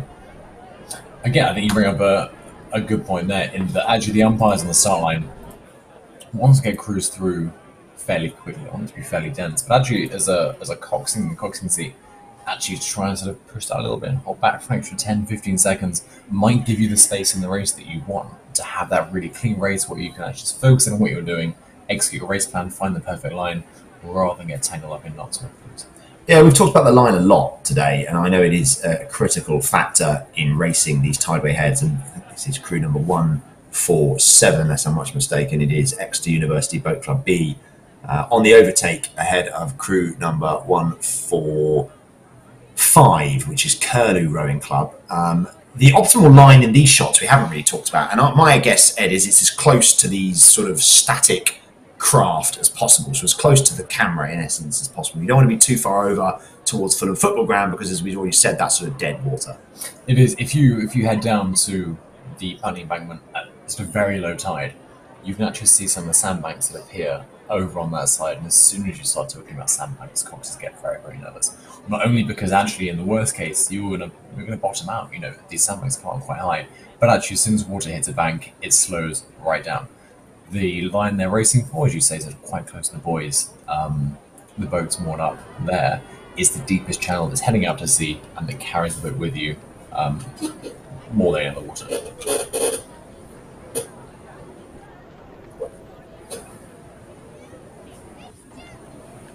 This is crew number 164,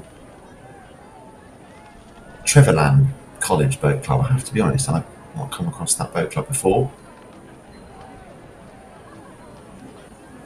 Doing a sterling job here. Flanked in a yellow boat by crew number 166, I think, Oriel College Boat Club B. I think interesting notes points out that there's a lot of college crews here racing head of the river today. Those are the colleges that make up Oxford, Cambridge, and Durham. A couple others from parts of the UK, those are the main three. And the way the rowing programs work in universities is rowers will come in, they'll row for their colleges, and they can row to quite a high level within their college and come down and compete sort of again in their own little league table here.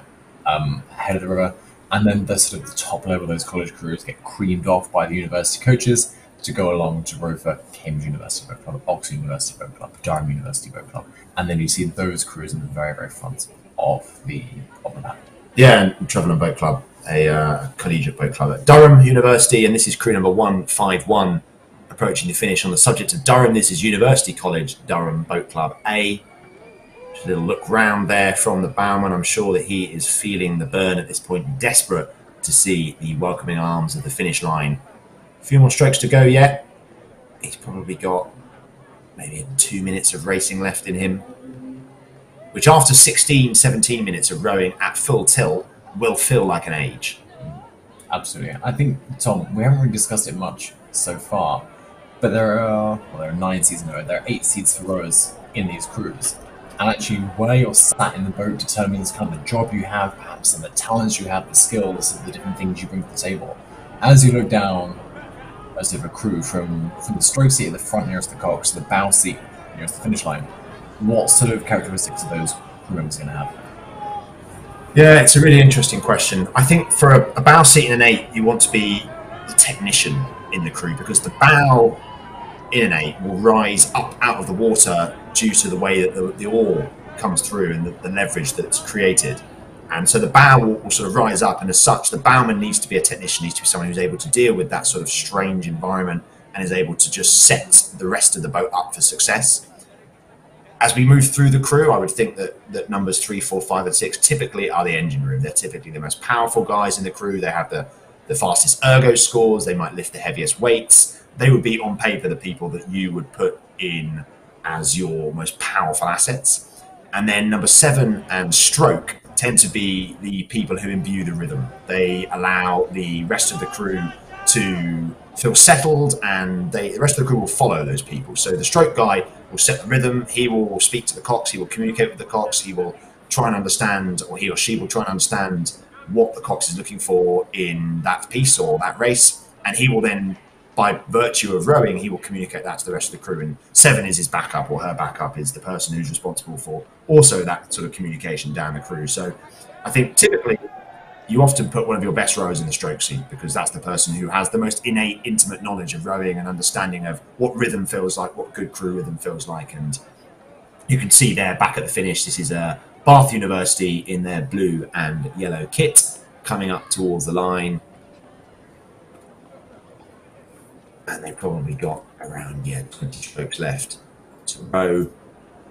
It's crew number 155 we're looking at there, Bath University Boat Club B. I think worth pointing out as well that so there's a member of these crews that you can't see in the photo, and that's the coaches that develop the program and work with these athletes to craft the units that you see in front of you. And actually, at this point there, I think a little bit uniquely in sport, actually, you often have coaches right alongside the action that's going on. Coaches are a bit powerless. There's not a lot they can do. And actually, in the situations where perhaps, say, at the boat race or a Henley or regatta, where coaches do follow the races in a launch and a motorboat behind the crews, they're prohibited. They can't talk to the crews. Once these crews boat from the landing station, the dock, from the embankment, they are very much on their own. Their cox takes on that kind of cox coach kind of role, and the stroke seat is the kind of spokesman for the crew. They're talking to the cox, they're deciding on the race plan, they're working together, and there has to be a trust. You know, going backwards, you have to trust in each other to deliver and execute on what you're planning to. Fitzwilliam College Boat Club in shot, crew number 184. Another example of a boat builder there. They're rowing a stamp fleet today.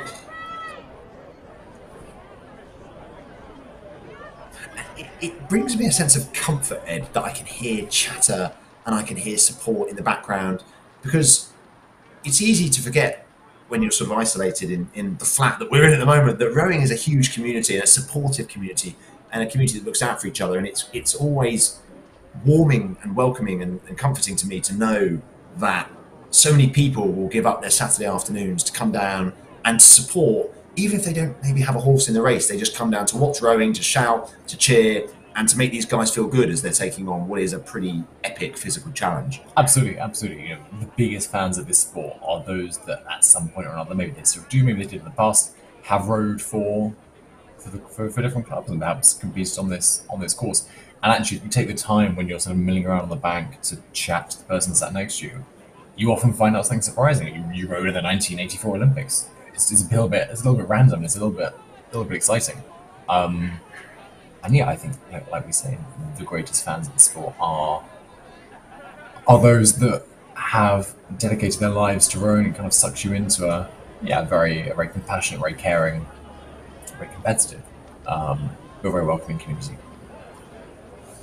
Grey College Boat Club B187 on screen. And there's not a lot of room between those two sets of blades, is there? It's a little bit too tight for my comfort, I have to say. Yeah, I think if I was the cops, I would be saying this is a bit too rich for my blood. I'm going to move away. But sometimes you have to be brave, and that's certainly what both of these crews are doing, not leaving a lot to chance here. As I say, it is Grey College Boat Club, flanked by crew number 189, New College Boat Club. So a wealth of crews from the Oxford, Cambridge, Durham collegiate systems here. lots and lots of young students who, many of them probably only started to learn to row in the last couple of years, so credit to them for getting out here and actually taking on the timeway course, where, as we point out, next Sunday, Oxford and Cambridge senior men and senior women will be racing against each other in the university boat race. The Oriel College there in the background, flanking what looks like an Imperial crew in the front. You can see the, I'm going to get this wrong, something they're very happy, I believe the tortoise on the back of the Oriel. All in one, there's some story about a tortoise being stolen from a college somewhere or other. You've got to tell us the story, haven't you? You can't just drop that one into conversation. You have the story lined up. It sounds like legend, so I'll let the legend live on anonymously. You can go and Google it later on. But some of all the little tidbits you get out of rowing. And this is an Edinburgh crew here, and they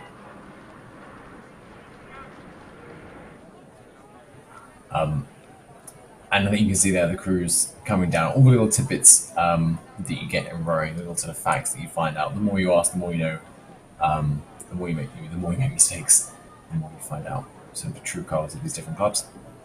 Yeah, I mean, if you ever find out the story about the tortoise, just WhatsApp me. I'm sure I'll be keen to read that one. Warwick University Boat Club just did shot there, flanked by 173, which was Jesus College Cambridge Boat Club. There we go, back on screen. Warwick on the nominal right-hand side of your shot, and I think Jesus College Cambridge Boat Club B on the left, although just disappearing out of shot as we zero in on Warwick. Again, just a reminder that this Finnish camera based in Putney or on the Putney embankment probably gives us the last 500 or so metres of the course. So from that black buoy to the University Stone, which, as I say, demarcates the finish line. And Jesus College Cambridge going for a bit of a sprint here, using Warwick as leverage to move past and to improve their time. That will be a really galvanising thing for those boys as they come up towards the finish. I think perfect timing for an overtake, as long as you've got arch rival, having someone to push off in those last sort of crucial 100 metres or so. Let me say, we were at a time saving as you head towards the finish line, just beyond Putney Pier, the University Stone, the start line of the Oxford Cambridge boat race taking place. There must be a lot of people hanging around at Hammersmith Bridge, because it seems like every crew is getting a real cacophony of noise, and we could just see there crew number 194, Collingwood College Boat Club, I think being overtaken by, it's a little bit hard to tell, I think the numbers just dropped out of the picture, but it's definitely Collingwood College Boat Club on the far hand side, and there we go. No doubting this number, crew number 175, New College Boat Club A. Again, back at our Putney-based camera. Moving up towards the line and completing their course, and flanked by what looks like crew number 178, Pembroke College Oxford Boat Club. It's like a collegiate festival here. Every single crew at the moment just seems to be one of the various colleges from Oxford, Cambridge and Durham. Definitely a great opportunity for these athletes to get out and experience something very different. Oxford and Cambridge, these crews spend the whole year preparing for bumps, the race that happens. That's the pinnacle of their season, right? It is. There's I think there's actually two, definitely in Cambridge, I think two, they've all got slightly different names, but two that take place in Oxford as well. Crews line up behind each other. We're all trying to catch each other up. And in that situation, the goal is to hit each other. Whereas here, perhaps they're trying to stay a little bit further apart. Well, there you go, Ed. They've got a bucket rig. Crew 236 just heading through the line. Lee Rowing Club D. And, yeah, the rare sight of a bucket rig there. Crew 184 in shot, and they've done well. Crew 184 in the foreground, and in the background was Crew 180. So Crew 184, Fitzwilliam College Boat Club A, having moved up 4 whole places to overtake Butler College Boat Club A, crew number 180. It's impressive, as we were saying a second ago, especially for a crew whose goal most of the time is a much shorter race distance. And again, I think taking out another crew as they head towards the finish line. Is that crew 179? Yeah. Liverpool University Boat Club B. Moved up 5 places. It's a fantastically impressive work. You do get this, don't you? You get outliers, I suppose. You get crews who, on paper, look like they might belong in this part of the draw, when in reality they're quite a bit faster and they end up taking over 5-6 crews. But in that situation, I would be frustrated if I were the faster crew, because you spend the whole race weaving in and out of other boats, and it slows you down. Naturally, it slows you down because you're having to constantly move, and every little sort of adjustment on the rudder does slow the boat down. But crew number 202 here, Reading Rowing Club C. Another stalwart of the club rowing team. And we can see now lots and lots of crews have now finished. Bit of a gathering on Putney Bridge. Some people watching and supporting, I'm sure. But the plan then will be, Ed, I suppose, for these crews, once they've finished, they'll have a few moments to cool down. The marshals won't let them hang around for long. They'll move them along, and then they'll probably go through Putney Railway Bridge, turn, and then come back up the course. As we see on the left-hand side of this shot, you can see crews paddling up the course to wherever they boated from. And some crews crossing over. There we go. You can see a crew there who have already raced, just crossing over to the other side so they can get to their host club and not interfere with the racing pattern. But it'll be a nice sort of warm down row, and they'll get to, as I say, cheer on some of the crews who are racing. And this is crew 185 here, Hatfield College Boat Club B, being hounded by crew 188, Lady Margaret Boat Club B. Another Cambridge College crew that's done, I think, fantastically well today. They've moved up 3 places off the starting order to come into a pretty comfortable finish, actually.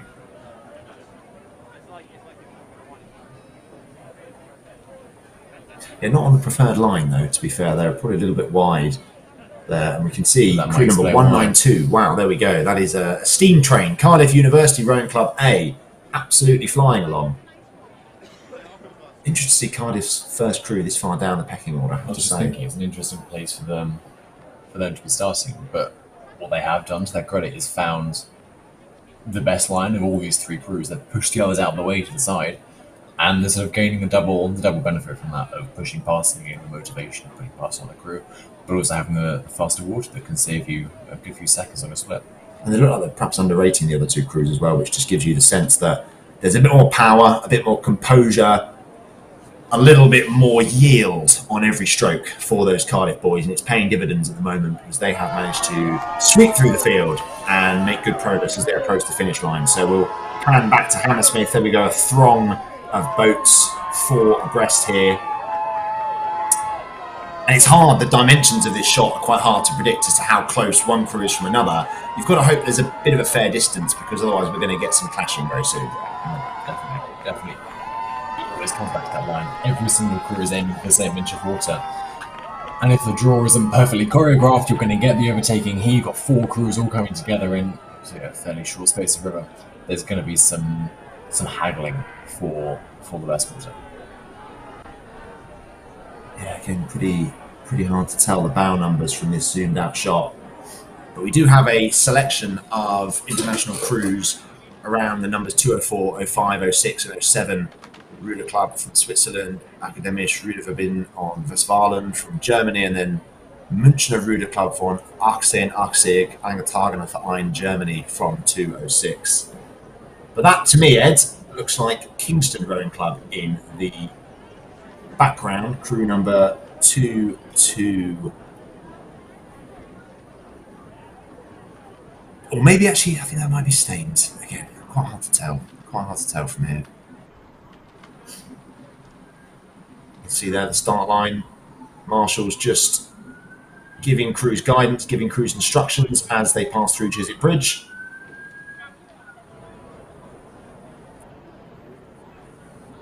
And 3 abreast here at Hammersmith Bridge.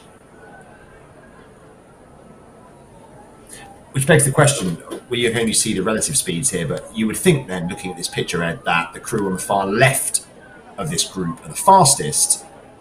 But to me, it looks like the crew in blue have the momentum here. Famous last words.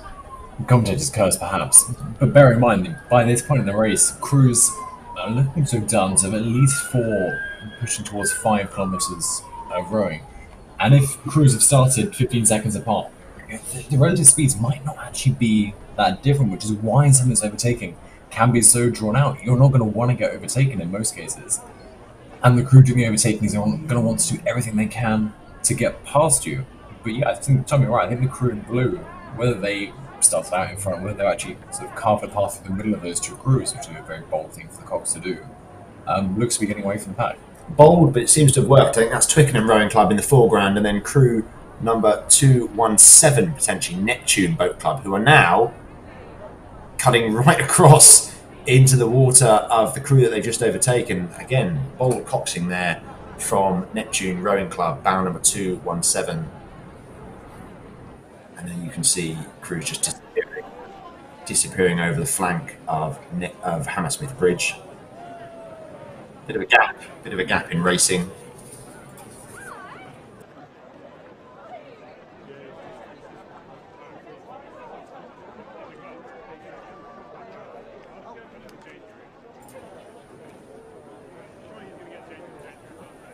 I think this shot here, you can see from the football club on the right hand side and the buttress of Hammersmith Bridge in the background. It just shows you the scale of the river these athletes are rowing on. Most used to rowing on slightly sort of more provincial, smaller rivers, and actually the first time you get out on the water of the Thames, it does take you back a little just how big the water is and how, in most cases, how small the boat you're in is. And it makes you feel like you're going slower. Yes. Because the expanse of water and the sheer scale of what you're seeing and experiencing is so much larger, you feel like a much smaller component, and as such, you feel like you're actually going slower than you would do perhaps on the Ouse or on the Cam or wherever it is that you row at home. But coming up to the line here, there might be a crew from Ireland by the looks of things, just given their bow number starts with a Z. But still crew starting. We are not even close to being done here at the head of the river 2023, zooming in there on bow number 262, which is St Andrews University Boat Club A. So still got some A crews, which just demonstrates, and a carbon rigged end packer for that matter. So just demonstrates the sheer depth of rowing in the UK that 260 crews in, we still have the first boat from specific boat clubs making their way underneath Chiswick Bridge to start this 4.5 mile course. Interesting steering here from the crew in the middle, Ed. That's looks like a pretty concerted and deliberate move to find the faster water. I think there's going to be some boat race coaches watching this, looking for their next Cox to pick out these crews, because there are some bold decisions being made. I think especially so quite low down the running order, some quite strong coxing calls being made, but they seem to be paying off. And again, if you can get past the crews in front of you, and you can move back in front of them straight away, the puddles from your blades are going to be sending down some dirty water to the crew behind you, and that's just going to compound the problems they're facing, and it's going to make their ability to row considerably harder. That was crew number 152, just getting off the water in Putney, Sheffield University Rowing Club A, and then we go Chiswick Bridge.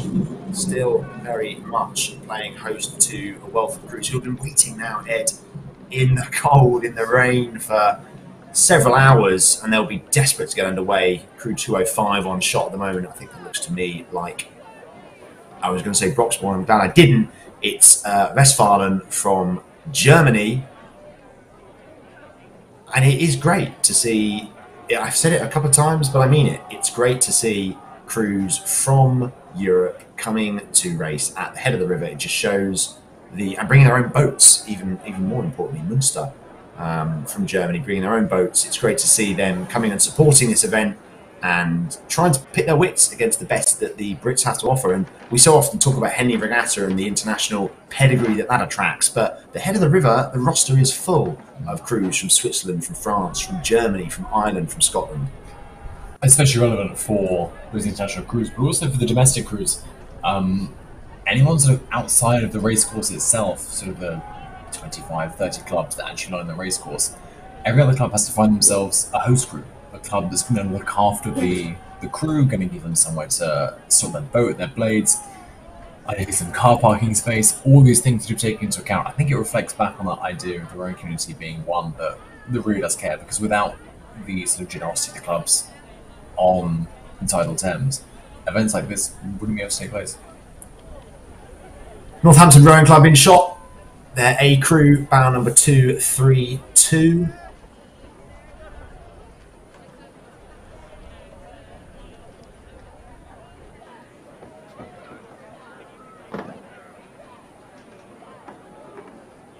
out towards the line, just waiting for the bow number of this crew to appear. And it looks to me like it's gone. Ah, dear. A little snake of crews heading towards Hammersmith Bridge there. Again, all these crews that are condensing into little packs that then battle it out. And you can see there behind the last crew a significant gap between that boat and the host. Yeah, Warrington Rowing Club. I had a feeling it was, but so often you say it and then you get proven wrong immediately. But it is Warrington Rowing Club, crew number 210, winding up. One of the great bastions of northern rowing. Have done some phenomenal things for junior rowing in that part of the world and putting out a competitive senior squad. Crews 239 and 240 on screen at the moment. St Andrews University Boat Club B, 239 and 240. Green Templeton Boat Club A. So more representation from Cambridge. And hell of a support. You'd be forgiven for thinking this was a home event. Some of the crews paddling back to the course, as you can see, nowhere near the same level of intensity present now. They've obviously finished their race. They've completed the course. They'll be on warm down mode, just trying to ensure that they're able to navigate their craft successfully and safely back to wherever they boated from. And still crews starting. Leaving Chiswick Bridge, just waiting for... Well, there's no bow number on this crew, so... It looks like Cardiff University, actually, Ed. We had the A crew go off, I think, not too long ago. Sorry, I think that could be more like Anglian Alpha, actually moving down the river there. Not too far away now from the last few crews heading through the start. I think 319, if I'm not mistaken, crews in total taking to the water today. Sorry, 321 crews taking to the water today.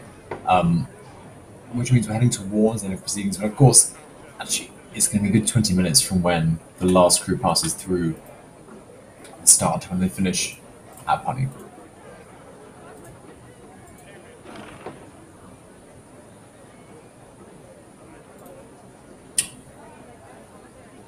Crew 223, unless I'm not mistaken. And the colour of the kit bears that out. It's Wallingford Rowing Club A, who themselves host two very successful events, or three very successful events every year. Wallingford Long Distance Sculls in September, the Wallingford Head of the River in the last weekend in November, and then Wallingford Regatta, which actually is hosted at Dorney Lake, and that usually is the same weekend as Bucks, so end of April, beginning of May, but on that first May bank holiday typically. Back to Hammersmith Bridge, you can see the St Paul's Slipway. St Paul's, conspicuous in their absence today, decided not to race at the head of the river despite it being on home turf. They put in some good performances across the age groups yesterday, so maybe earned themselves a well-deserved break. But if you haven't tuned in, or this is the first time you're tuning in to see a specific crew, you should know that Hammersmith Bridge is about 2.5 kilometres to go. Plenty more rowing for those guys, but they are over halfway by the time they reach that bridge. So with that in mind, hopefully they will feel like they've got it in the legs and in the minds to continue. Should say that our provisional results do have Oxford Brookes University A coming out as the fastest crew of the day, covering the course in 16 minutes and 28 seconds, about 2 seconds clear of Leander Club A, who did it in 16 minutes and 30 seconds. Brookes B and Brookes C are our third and fourth fastest crews, followed by Leander Club B in fifth position. Thames Rowing Club A, the fastest tidal Thames-based crew, in sixth. Brookes D in seventh. University of London A in eighth. And then Thames B and Molesey A in ninth and 10th. But back to racing on the course, 230. I think that is Newark Rowing Club A.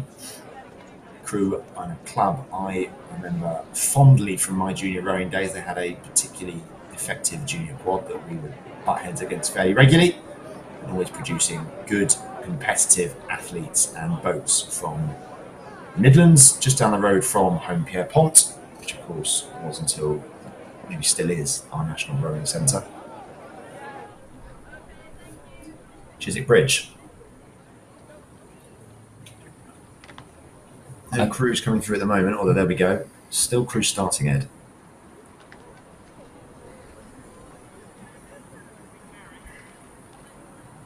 Bar number 287. Queen Mary University of London Boat Club B. If we do some very sort of back of the envelope maths here, we're looking at bordering on 3,000 athletes taking to the water today across sort of 300 crews. That is back of the envelope maths. I mean, it's not perfect. It's wrong. But it's fine. Oh, this is going to be interesting. Strange line there, actually. Oh, This is going to be interesting.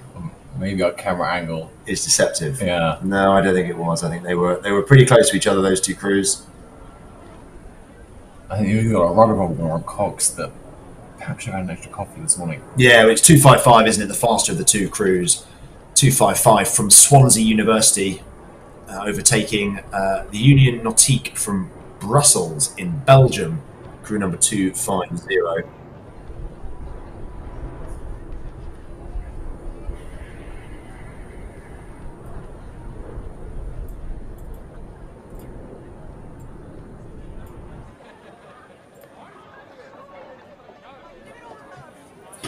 Lots of crews making their way back after successfully completing the course. You can see there Putney Bridge, distinctive London buses, red and resplendent, and then in the background the metropolitan splurge that is Wandsworth. And the start marshal back at the beginning of the course, Chiswick Bridge, and then back to Hammersmith. Oh, I've got a headache, dizzy from all the jumping. 258. I think that might be, which would be Royal Free and University College Medical School Boat Club. Come on, guys, I think we can find a catchier boat club. I can give you on this one. So this is Run's Boat Club, which is actually the boat club of University College London Medical School. There was some merging of medical schools back in the late 90s between obviously the Royal Free and UCH at the time, which combined themselves to make Run's, which is a highly popular sport in medical school. You study medicine, Ed? I mean, you would think it, right? You might have mentioned it a couple of times. About 20 crews left. Crew number 292, Peterhouse Boat Club A. So not long until we have every crew either on the course or having completed the course successfully. And here we go, a throng of boats approaching the line. That looks like this is a guessing game. 2, 3, 8, 2, 4, and then another 2, 3. So let's try and decode this in real time. I think we're looking at Royal Kensington closest to the picture. I think we've got Green Templeton in the middle, and then I think on the far side it's 239, which would be St Andrews University Boat Club B. So 238, 240, 239. So by that logic then, Ed, the fastest crew is in the middle at this point. I think so. And actually, I think an interesting point to raise around, again, boat design. You can just see them sort of better shot there a second ago. But the Green Templeton, so they're in a fairly new fleet with that very sheared bow, that very sort of vertical bow, which, according to the engineers, well above my pay grade, gives them slightly fast line, responsive more in sort of the rough water actually that we see down the Thames. I'm sure those two would be horrified if they knew they'd just been zoomed in on the stream. Less than impressed. Back at Hammersmith Bridge, you can see now the density of the crews is probably decreasing slightly. Fewer and fewer boats on the water now.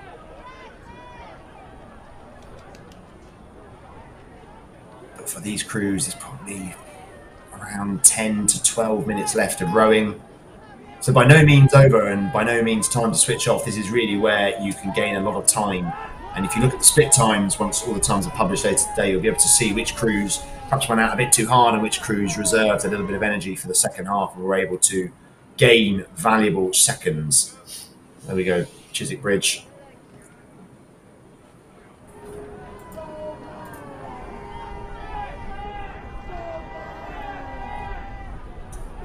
Crew 298, just gone through the start line, which is Itchin Imperial Rowing Club A from Southampton. going on the Solent.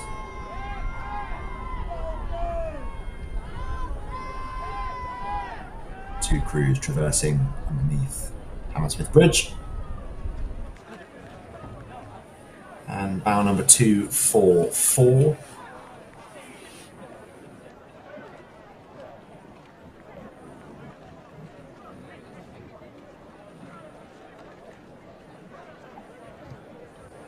So 244 on screen, Cantabrigian Rowing Club D. The last crew slated to start will be 321, but I understand that crew 272 have not yet taken to the course. They are trying to get a bit of a quick repair at the University of London Boat Club, and hopefully will be the final crew to take to the course if they manage to repair their shell in time.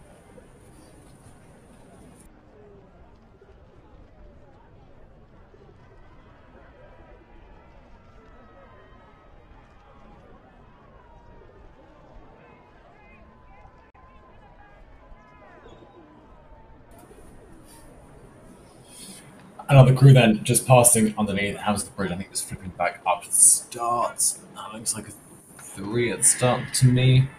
Ed, you're not qualified to do this. We were at school yesterday, and you couldn't tell bow numbers that were 5 yards away from you, let alone a whole camera stream. I think this is 303, perhaps 302. 302, Leicester Rowing Club A. 249 there in the background. That looks like a crew from Italy.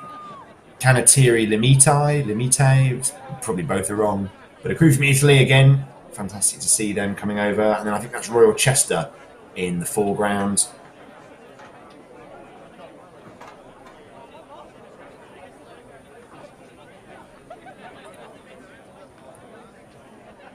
I hope those guys get to go into London. The guys who come over from Germany, Italy, Switzerland. I hope they get to go into London, have a nice meal tonight. Enjoy the city on St. Paddy's weekend. Might be some raucous, drunk Irish folk hanging about, but that's okay. 274. Brasenose College Boat Club A. Another college from Oxford taking to the course. I think we're in a Stamford shell there. Fantastic to see so many of those college crews coming out. I imagine most of those students will head into town this evening to enjoy what London has to offer before heading back to Oxford for next week. But sort of heading towards the end of the proceedings today, crews still heading towards the start, and actually we're still getting some overtaking as we head towards the finish line there at the University of Stone. Can't quite work out which crews these are. I suppose for some of these boats, Ed, it's actually a challenge to even get to the start because of the congestion, because of the number of boats they're going to be marshalling and accumulating at certain pinch points on the course.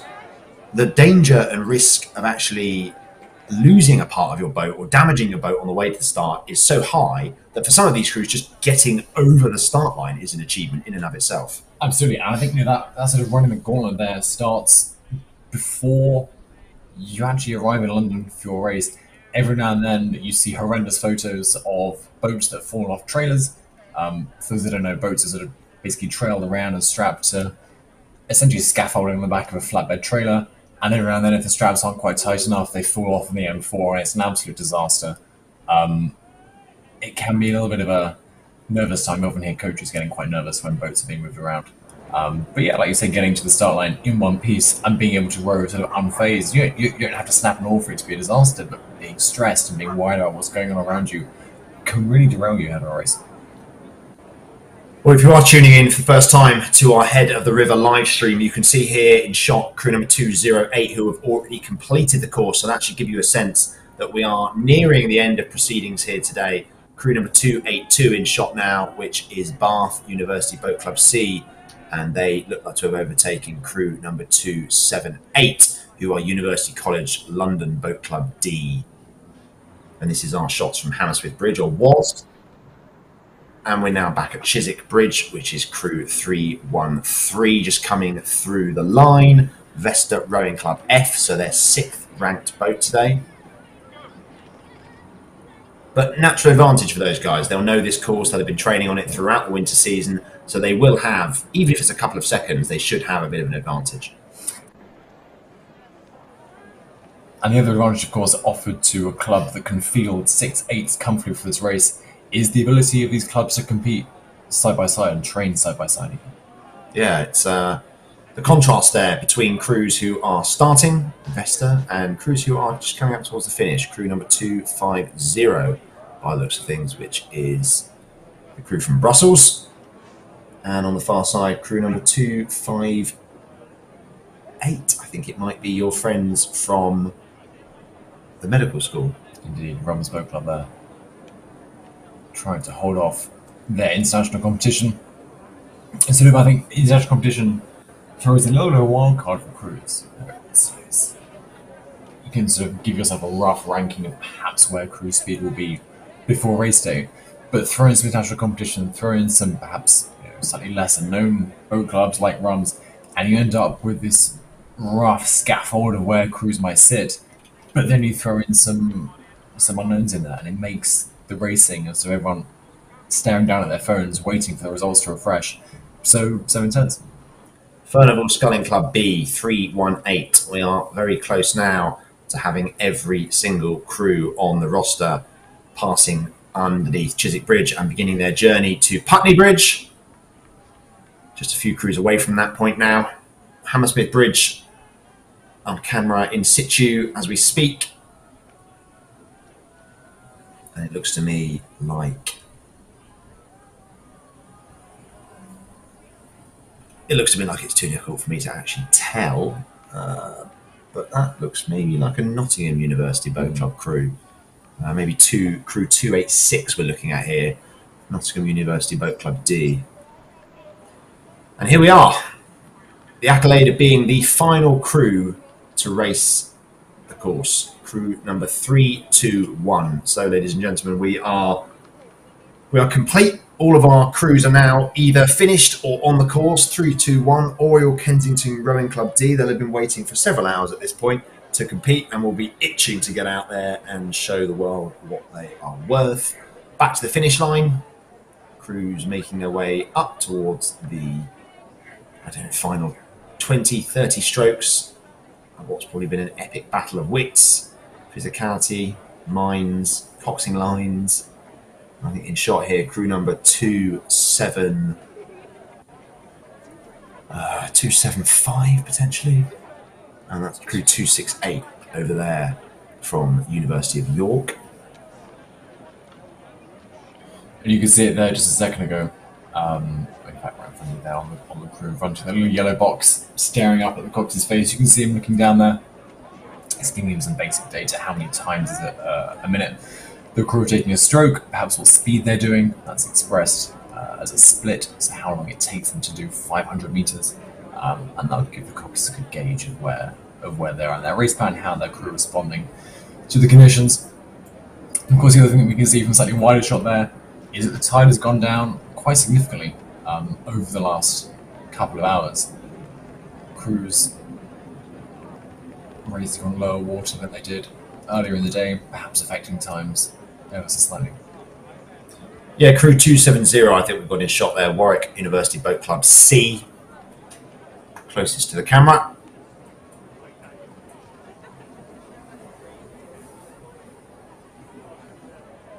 And then Heriot Watt University Boat Club A, crew 271, also in your frame. And now we move back to Hammersmith Bridge. This being crew number 294, I think. Actually, a pretty tidy unit. Trenton Boat Club A. Could this be a junior crew, potentially? Potentially, I know Trenton do have a very strong junior program. But looking impressive, actually, these guys. Smooth together. I'm very home. Now, I'm sure there'll be a bit of overtaking on their passage down the Thames. Crew number 274 in shot here. That is Brasenose College Boat Club A. A wide line there from the crew in the background, on the left-hand side of the picture now.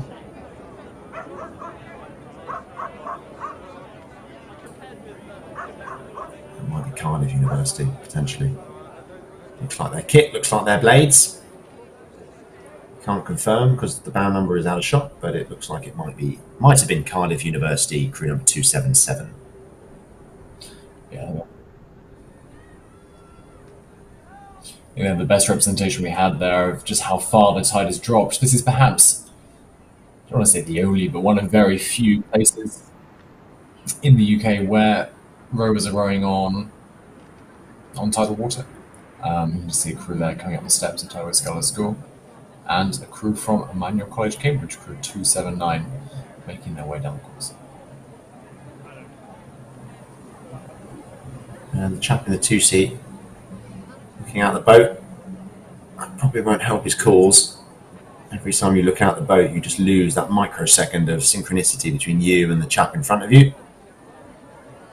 But not long to go. 20 or so strokes, as I say, our Putney-based camera is along the embankment and past the Black Buoy. So these crews will be on the final wind. Looks like crew 299 in shot there.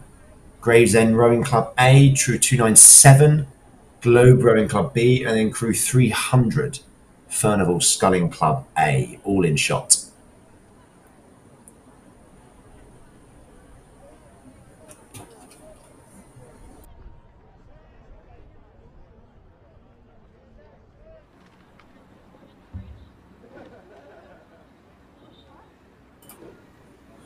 Newcastle just taking their blades out of their gates, having completed the course. Unsure as to which Newcastle crew this is, but 299, Gravesend Rowing Club.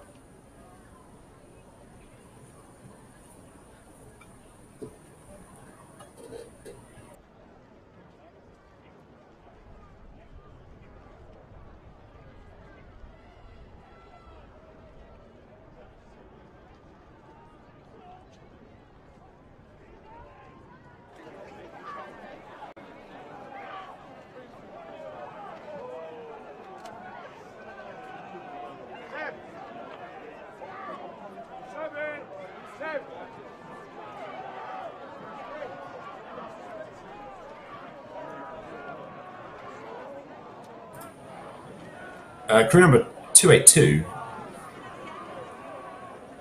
moving past there. That's Bath University Boat Club C.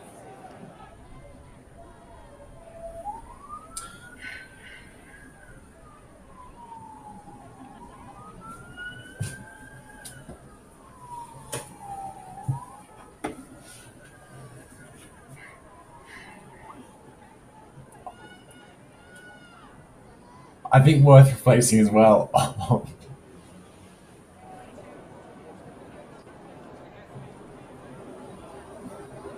277, coming up towards the line, Cardiff University Rowing Club C.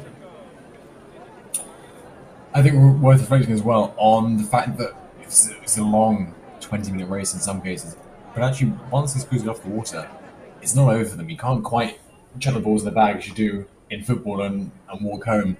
These crews are going to get their boats off the water. They want to de-rig them. So the riggers that hold the blades in place will be taken off the boat, often other things easy to come out, things need to be tied down, put in bags, loaded onto trailers, taken home, often re-rigged and put back on the shelves at their home club again later this evening. This has been a long day. Crews will have come down early doors this morning, often travelling in from quite far away, battling London traffic on a Saturday morning, never an easy thing to do. So this race is sort of the pinnacle of their day, but it's not the only thing these crews will be doing. It's a sport that relies on self-sufficiency, that relies on people sort of getting stuck in, getting their hands dirty, and making the sport take over. It's a humble sport, isn't it, rowing? I like that about it. So many other sports pamper to their athletes, but I think rowing, even the very best in our sport, they carry their own boat, they carry their own blades, they wash their own boat. Everything about rowing is still very connected with its community and its grassroots. And I think that's true of every competitor and every athlete today. As you're right, Ed, they will be de-rigging their own boat. They will be transporting it back to wherever they've come from. It's all very, very down to earth and very reasonable. 310 here on the screen. Canterburysian Rowing Club E. 5 boats from Canterburysian. Really good effort from those guys. It's been a club that's great. I think it's won some British rowing awards actually in recent years for their growth, especially on the women's side of the squad. huge feed-in from Cambridge University Boat Club. Ex-athletes often go down there. And that sort of turned the club into a little bit of a hotspot for talent in the Cambridge area, which actually, you've got Cambridge University Boat Club, but for the last few years, it's been a little bit lacking on the international scene. Clubs back in the day, Rob Roy Boat Club, used to sort of back in the 80s be right at the top of these charts. You'd see them finishing 5th, 6th, 7th on the men's and the women's side. But in recent years, the might of the Thames-based, the Putney-based clubs have sort of superseded that. To see Cantabs out here fielding a huge number of boats that are very competitive across the spectrum is reassuring and refreshing. I think the broader our competition pool for this sport, the better.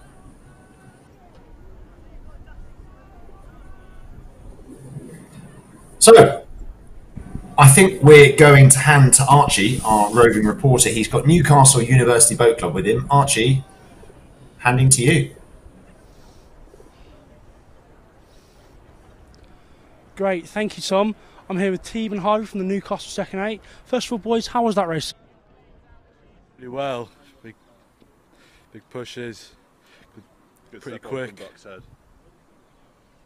Great, fantastic. And obviously, that's the end of head season. Where are you looking to move to going into regatta season? Probably a tough Easter camp, and then are you looking forward to getting medals, championships, Bucks, Henley? Tell us about it.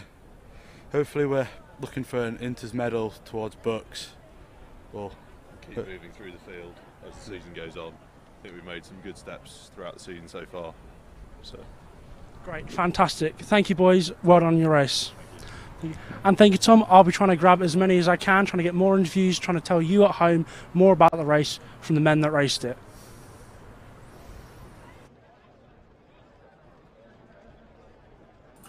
Thanks, Archie. Great to hear from you. Great to hear from the guys down from Newcastle. Archie based at Tideway Scholars School up near the start, where crews are just starting to return to. Again, I think it links back to what we were saying earlier on. Just because you pass the finish line doesn't mean the race is over. In some cases, loop back up, do the whole course again, and be back in the same place that you started to derate and carry on with your day.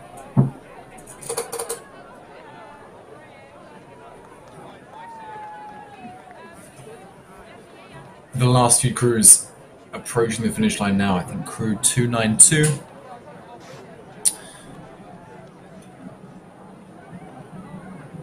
A crew from Peterhouse Boat Club. Another one of the Oxbridge colleges that have come down and made the trip to the Tideway today for 8's Head, giving them good practice for their bumps and perhaps some of the wider races that they'll line up for as we go into the season.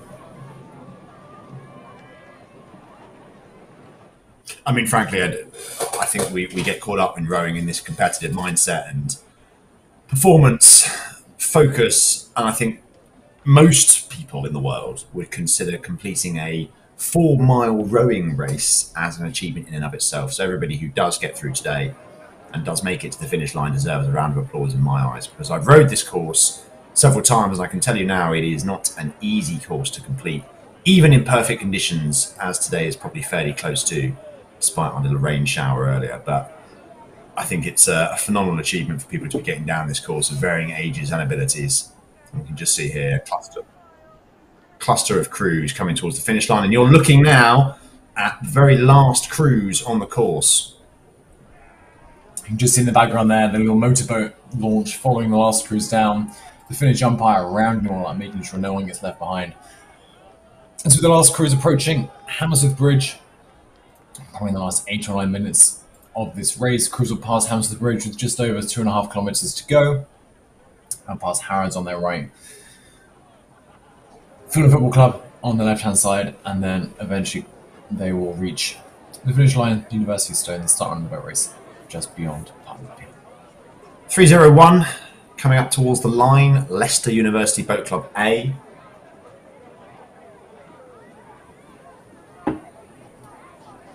Talking earlier about the different boat classes and different boat types, distinctive for yellow empackers. That looks like another edition of that shell.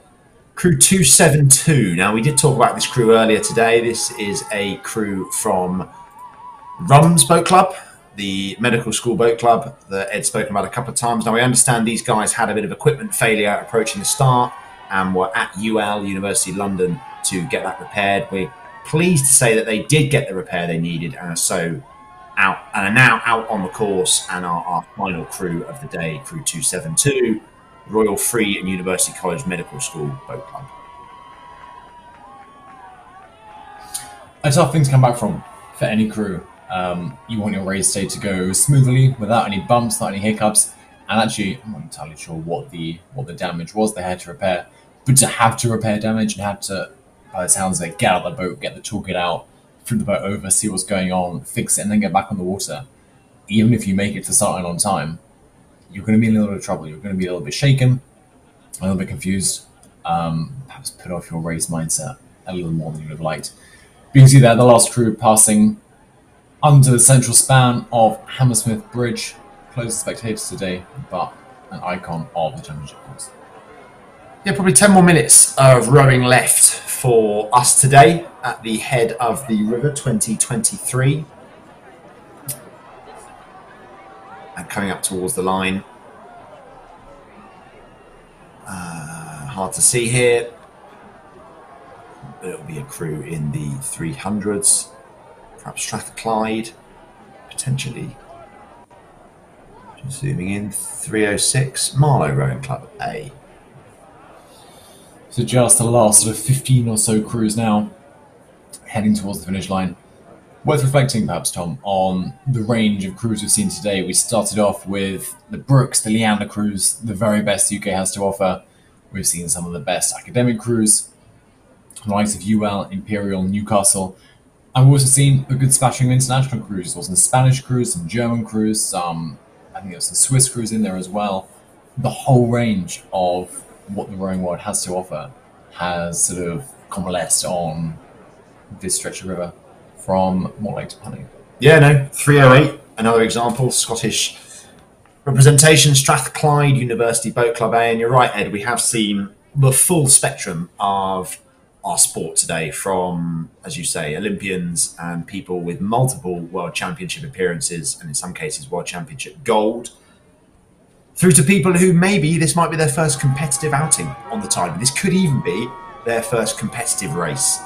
Some people losing their rowing virginity on the tideway. I wouldn't personally want to do that. It's a bit of a baptism of fire, but some people are blooding on the tideway and are choosing to have the head of the river as their first competitive outing. And to them, I say well done. And I say, look, long may it continue. Hopefully this is a good entry point into the sport, and it's something that encourages you to stay connected, stay with our sport. We need as many people as we can get.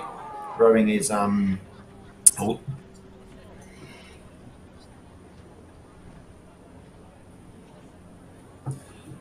needs all the support it can get at this point.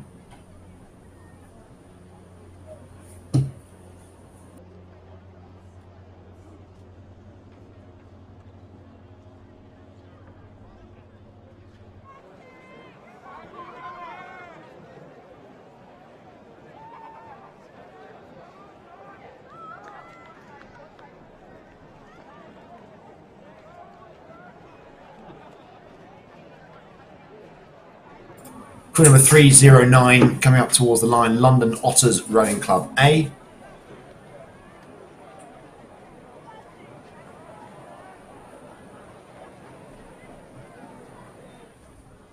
Well, if nothing else, the weather has certainly improved in Putney. Looking out of our window here, we're back to some sunshine as well, as the crews make their way back up to their various host clubs on the tideway. A long row, a long way back, but hopefully for these crews, one filled with relief, perhaps? Yeah, Crew 311, Green Templeton Boat Club B. And I suppose, Ed, what's the most tiring thing you can imagine? I suppose it's a 4-mile race. I can better that. Let's do a 4-mile race and then let's row all the way back as our warm down. That to me seems a strangely odd way of rowing, again, being this humble sort of sport that allows people, doesn't allow people any deference. Anyway, Archie has some more rowers to speak to post their race.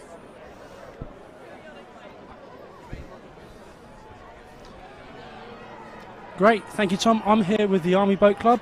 First of all, can you just tell everyone What's it like rowing for an Army Boat Club? How often do you get to train together, and how often do you get to sort of gel as a crew? Well, it's not much. I mean, a lot of people are obviously deployable half the time, so they're around the world, around the UK. So whenever they've got time off, or in the UK, we can get together for weekends. Or if we get them out of time off, then we can prepare for big races like Henley or Head of the Charles we did this year, or Head of the River as well. As a commissioned officer, what do you think? Yeah, we're pretty busy a lot of the time, and as I said, a lot of people around the world serving right now all over Europe and the world. I try and get a little bit of training in the evenings after work and stuff like that in the gym, but that's about it. Great, fantastic, and more importantly, like, how was the race? Did you enjoy it? Was it hard? Yeah, it was a good race. It was a good race. I mean, we've done, very, very little training in this boat together, unfortunately, and one or two drop out before the for the actual race. But yeah, we enjoyed it. It was a good time. Considering putting it in perspective, like we're happy with how the race went. It felt good, and yeah, it was just nice to be on the tide boat, get a good long piece, and hopefully get better for Henley, really. Fantastic. And obviously with such little training, with such little time to sort of jet as a crew, what are the priorities coming into the race? Is it beating last year's time? Is it placing in the top 100, top 200? Or is it all about beating the Navy and the Air Force? I think, our goals for this year obviously were to beat the RAF, and then come top 100, which I'm not quite sure how we did yet. But yeah, top 100, beat the RAF, and just do as best we can, try and do as well as the Army can. And the better the Army do, the more kind of people come out and be like, oh, I can row for the Army, and the more awareness we get of our crew, and the more time we get to train from our chain of command, hopefully. Thank you very much. Well done on your race. Thank you. And that's more and more, Tom, and I'll try to grab even more for you as the race and our coverage comes to an end. Thank you. Thanks, Archie. Crew 220 there, just unpacking, getting their boat off the water. You might have seen as Archie was speaking to those chaps from Army Rowing Club, the very tail end of our race today, 317, I think, were on screen a few moments ago, which was a crew from the City of Bristol Rowing Club. And this is 318, Furnival Sculling Club B. So I think this is the fifth to last crew on the course today, which means we are very, very close to wrapping up proceedings here at the Head of the River Race 2023.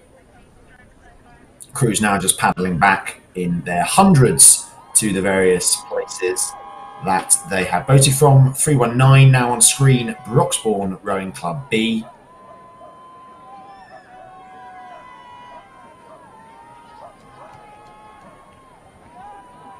Just making their way up towards the finish line.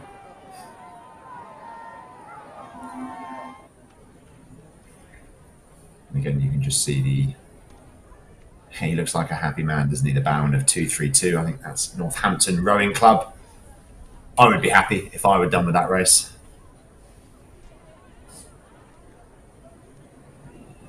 But hopefully they'll get to enjoy a springtime sunshine pint. And there we go. The final crew of the day, 272, coming up towards the line. Ed, any final words from you on proceedings today? I think it's been a race full of, I think, not too much drama, actually. I think despite some of the less than pleasant weather earlier in the day, we've had some clean racing, a couple of clashes. But above all else, this is an opportunity for everyone in this race to do a couple of things. First of all, to get out there and enjoy rowing on the water. This is the last major head race of the season. Some of these guys might not be back next season. This could be their last season on the water. So a last blast down the track here on the championship course, but also critically, as we said earlier on, as we move towards regatta season, we move towards the Mets, the Marlows, the Henley Royals of the world, actually to give these crews an understanding of where they stand in comparison to their peers, their competition, and as these crews head, as Tom was saying earlier on, to rowing camps, perhaps domestically, perhaps internationally, it gives the coaches a chance to assess where their squad is, what they need to do, and ultimately to start to try and form the race crews that will compete in the big naval races later in the year. And that's it, ladies and gentlemen. You are looking at the final crews to cross the finish line at the 2023 edition of the Head of the River Race, the men's Head of the River Race, staged from Chiswick Bridge to the University Stone by Putney Pier. And there we have it, both crews safely across the line. So a huge round of applause to all of the competitors who have raced today, and to all of the organising committee who have volunteered their time to ensure that the race is conducted safely and in the best possible manner for all participants. Merchandise, I think, is available from Rock the Boat. So if you are looking for a bit of head of the river clobber, they are hanging around, I think, in Putney and almost certainly in Chiswick as well, with some merchandise for you all to pick up. We're going to get a look at some provisional results, I believe, which we could quickly have a look through. And there we go. There we have it.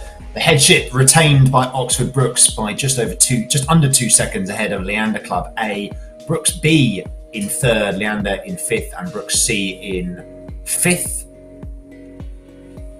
I think actually these results might be out of time order. I think they might need a bit of a sort. But I know that Oxford Brookes A did take the headship. It is by start order, these results. They are by start order. Thames Rowing Club retaining the Vernon Trophy. It looks like City of Bristol winning the Jackson Trophy that goes to the fastest non-Thames based club or provincial club. So a fantastic performance from those guys and sets them up well for an exciting Henley campaign.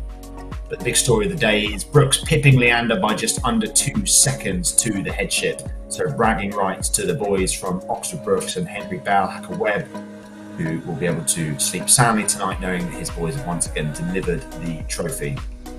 And there we go. So,